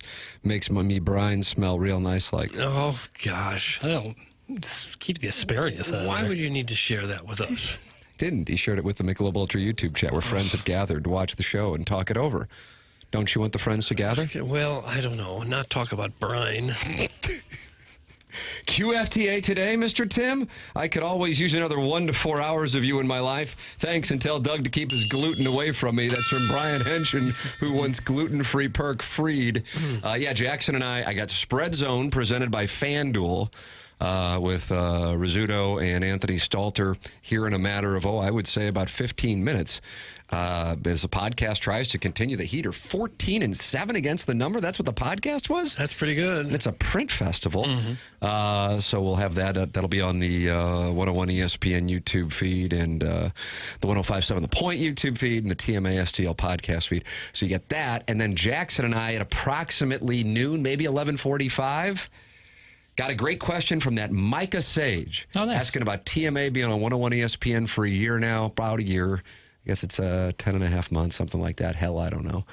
And he's got a wonderful Micah Sage, who's been a guest on QFTA. He sent an email. So we'll tend to your questions, and you can interact throughout. That'll come your way at about 11:45 on the TMA STL YouTube channel today, maybe noon. Hell, I don't know. We got the Spread Zone presented by FanDuel coming up. And as soon as I'm done with that, me and Jackie Papers will get together. Jackson can't record it tomorrow. You know why, Doug? Because he's going to Chicago again tomorrow. Of course. How many vacation days? And Chairman Kurt will be on the 1s and 2s on Friday while Papers vacations. Yep. And are you taking off 1 day or 2 days? Just 1 day. Just Friday. Take off Monday, too. Celebrate. Back to the grind. All right, fair enough. I'm trying to get Jackson to go to Columbia, Missouri next Saturday. I think I'm going to go with my wife and my older son for the Lenora Sellers Heisman Trophy Tour. I'm going to try to make it happen. Because I got to get to a game this year, and the South Carolina game would be perfect. Last time I went to a Mizzou-South Carolina game at home, Missouri won handily. So we need you there. I feel like I'm needed. I don't think it really hinges on whether you're in the seats or not. In all respect. I don't think it hinges on it, but it can't hurt. Well, no. Can't hurt. It can't. It helped me. The Vanderbilt game and Auburn game last year and the Kansas game this year. 3 dubs. Bottom line is I win. 3 dubs. Google me. You know the last time Mizzou lost a night home game at Faroe? Wow, nice question, Chairman Kurt. Can we have a hint? The last home game they lost at Faroe Field was Jaden Daniels, right? Correct. Okay, but that was a day game, 11 o'clock kickoff, of course. Yeah, I was going to say almost a morning game. Last night, it was in the Drinkwitz era, no doubt. Correct. Okay. Oh, dog. Can we have an initial of the team they played? No, we're not doing that. Good for you, Chairman. They famously beat Florida with Connor Bazelak throwing a softball pitch to, I believe, Daniel Harris. Daniel Parker. Daniel Parker. Yeah. Who would quit the team the Neil game Patrick after, Harris. and then Neil Patrick Harris was a delight, and Dan Mullen was fired after that game. Yeah. Neil Patrick Harris didn't take over. No hint whatsoever? No, I don't do Where are we hints. supposed to get that? Georgia. 2022 almost won. Georgia. Almost won. And I bet Missouri money line. So I was, Just was out in the back watching outside, drunk with my wife, and I'm like, you won't believe this, but I put some money on Missouri to win this game straight up, and they were like 30-point underdogs. That wasn't when Manny Ibar wrote that 30 No, that's Esteban Yan. Esteban Yan. I think that was the following year. No, that was the year prior. Yes. The year prior. Yeah. I was at the Georgia Mizzou game where they almost pulled off the impossible. And of course, a lot of people in the text inbox got it. Yeah, I of course bet Georgia spread that game. So useless. Mizzou didn't win and they didn't cover. It sucked. Oh, great. Jackson met a girl in Chicago, and now we're going to lose him. About time in his life cycle of a producer to apply to grad schools anyway. That's from Arbor Day, who believes you are leaving the program. No. I'd be heartbroken if you left the show, but I would celebrate it perhaps more than anybody. I'd be so happy for you. I can't tell you how much I appreciate that. Well, of course. Why wouldn't I want you to be happy? Well, I think there's probably some people who work jobs where they feel if they ever leave, they'll be resented. And what kind of asinine world is that? I don't wish that on anybody. That's a terrible place to be in. I'm not leaving. I'm being honest when I say I'm going to play in a golf tournament with my Another friends. member guest, and this is at Medina? No. Cog Hill. No. Did you get into Northwestern? No, I don't think they'll have me. And but they will have 27.5 points for 11 o'clock kickoff against Oregon this Saturday. Feels like take the Ducks and roll. You think they're going to take the Ducks? It's a 9 o'clock game for the Ducks. Feels super square because they just smoked Oklahoma State, and that number is like, I mean, the difference in the Oklahoma State game was like 65. I'll tell you this, for Spread Zone, for my college plays, all doggies.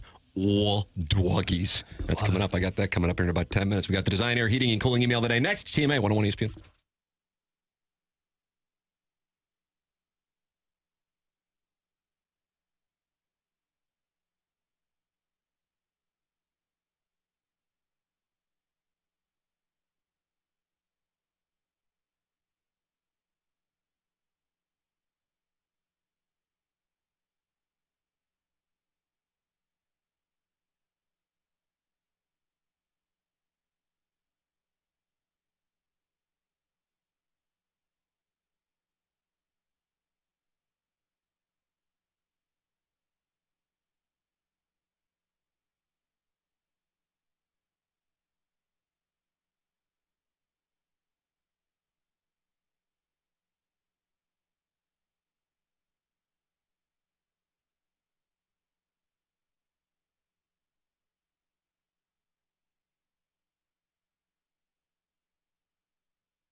This is Jackson with a Sports Center update driven by Johnny Londoff Chevrolet and Johnny Londoff Autoplex. Cardinals, Mariners this evening. You're going to catch that game at 8:40 p.m. with Michael McGreevy towing the sled for the Redbirds. Those are their Sports Center update driven by Johnny Londoff Chevrolet and Johnny Londoff Autoplex. See them at londoff.com. Chevy, together we drive. Are you kidding me?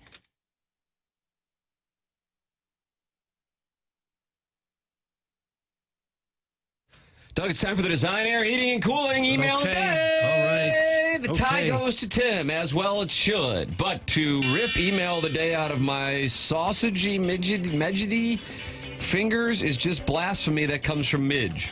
Midge, with a rather weak email to start us off. Maybe the second place hitter will get things going. I've got a simple motto. If you have time to breath, period. Proofread, if you please.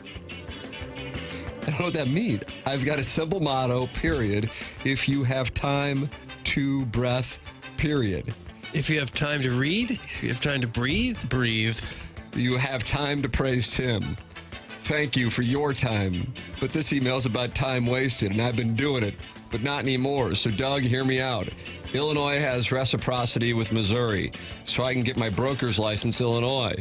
We moved there and started a new life together. You were book smart, so passing the real estate test should be a cakewalk, so we can get hitched. Marketing ideas, spouses selling houses. That's from D, and then the last name is Pix. Kevin Miller. That's who that was from. I recognize her writing style. Kevin Miller. Getting up at 6:30 is the norm for many. The reasons for it might be different depending on the person. For me, it is to hear our fine gentlemen speak to us on an existential level. A perfect mind-expanding example today was when a well-dressed Jackson called himself a proud cog in the machine of the show and then describing hair follicles to a near-sleepless Martin. The conversation went back to hair follicles as Jackson informed the dais that a hat bakes his. Interesting. The show is a push and a pull of Hoosiers complaining about a lack of sports content and then proceeding to complain like toddlers when the show says they are having a Cardinal pitcher on to promote a charity event. Pick a side! Oh. Speaking of Cardinals, I was happy to hear that my Mariners won the series and that the Cardinals are still finding ways to lose in the least interesting ways possible, denying any records for Cal Raleigh while simultaneously running back Jose Fermin. Holy crap, he's still here, and a pitcher that was an accountant only a few years ago. Randy Arozarena hitting a nuke off Matthew Liberatore is the perfect summation of Mo's last 5 years of offseason deals. Such metaphors are the purest form of baseball that even this boring team can't ruin. Tim is still the perfect short king. Doug, that is from Tim is still the perfect short king. No, and that's what we have for the design. Here you go. What you got? Although I have to give it to him. That was the best email. Tim is still the perfect king. Kevin Miller. I'll go with Tim is still the perfect short king. Oh. All right, we got to go. Bye.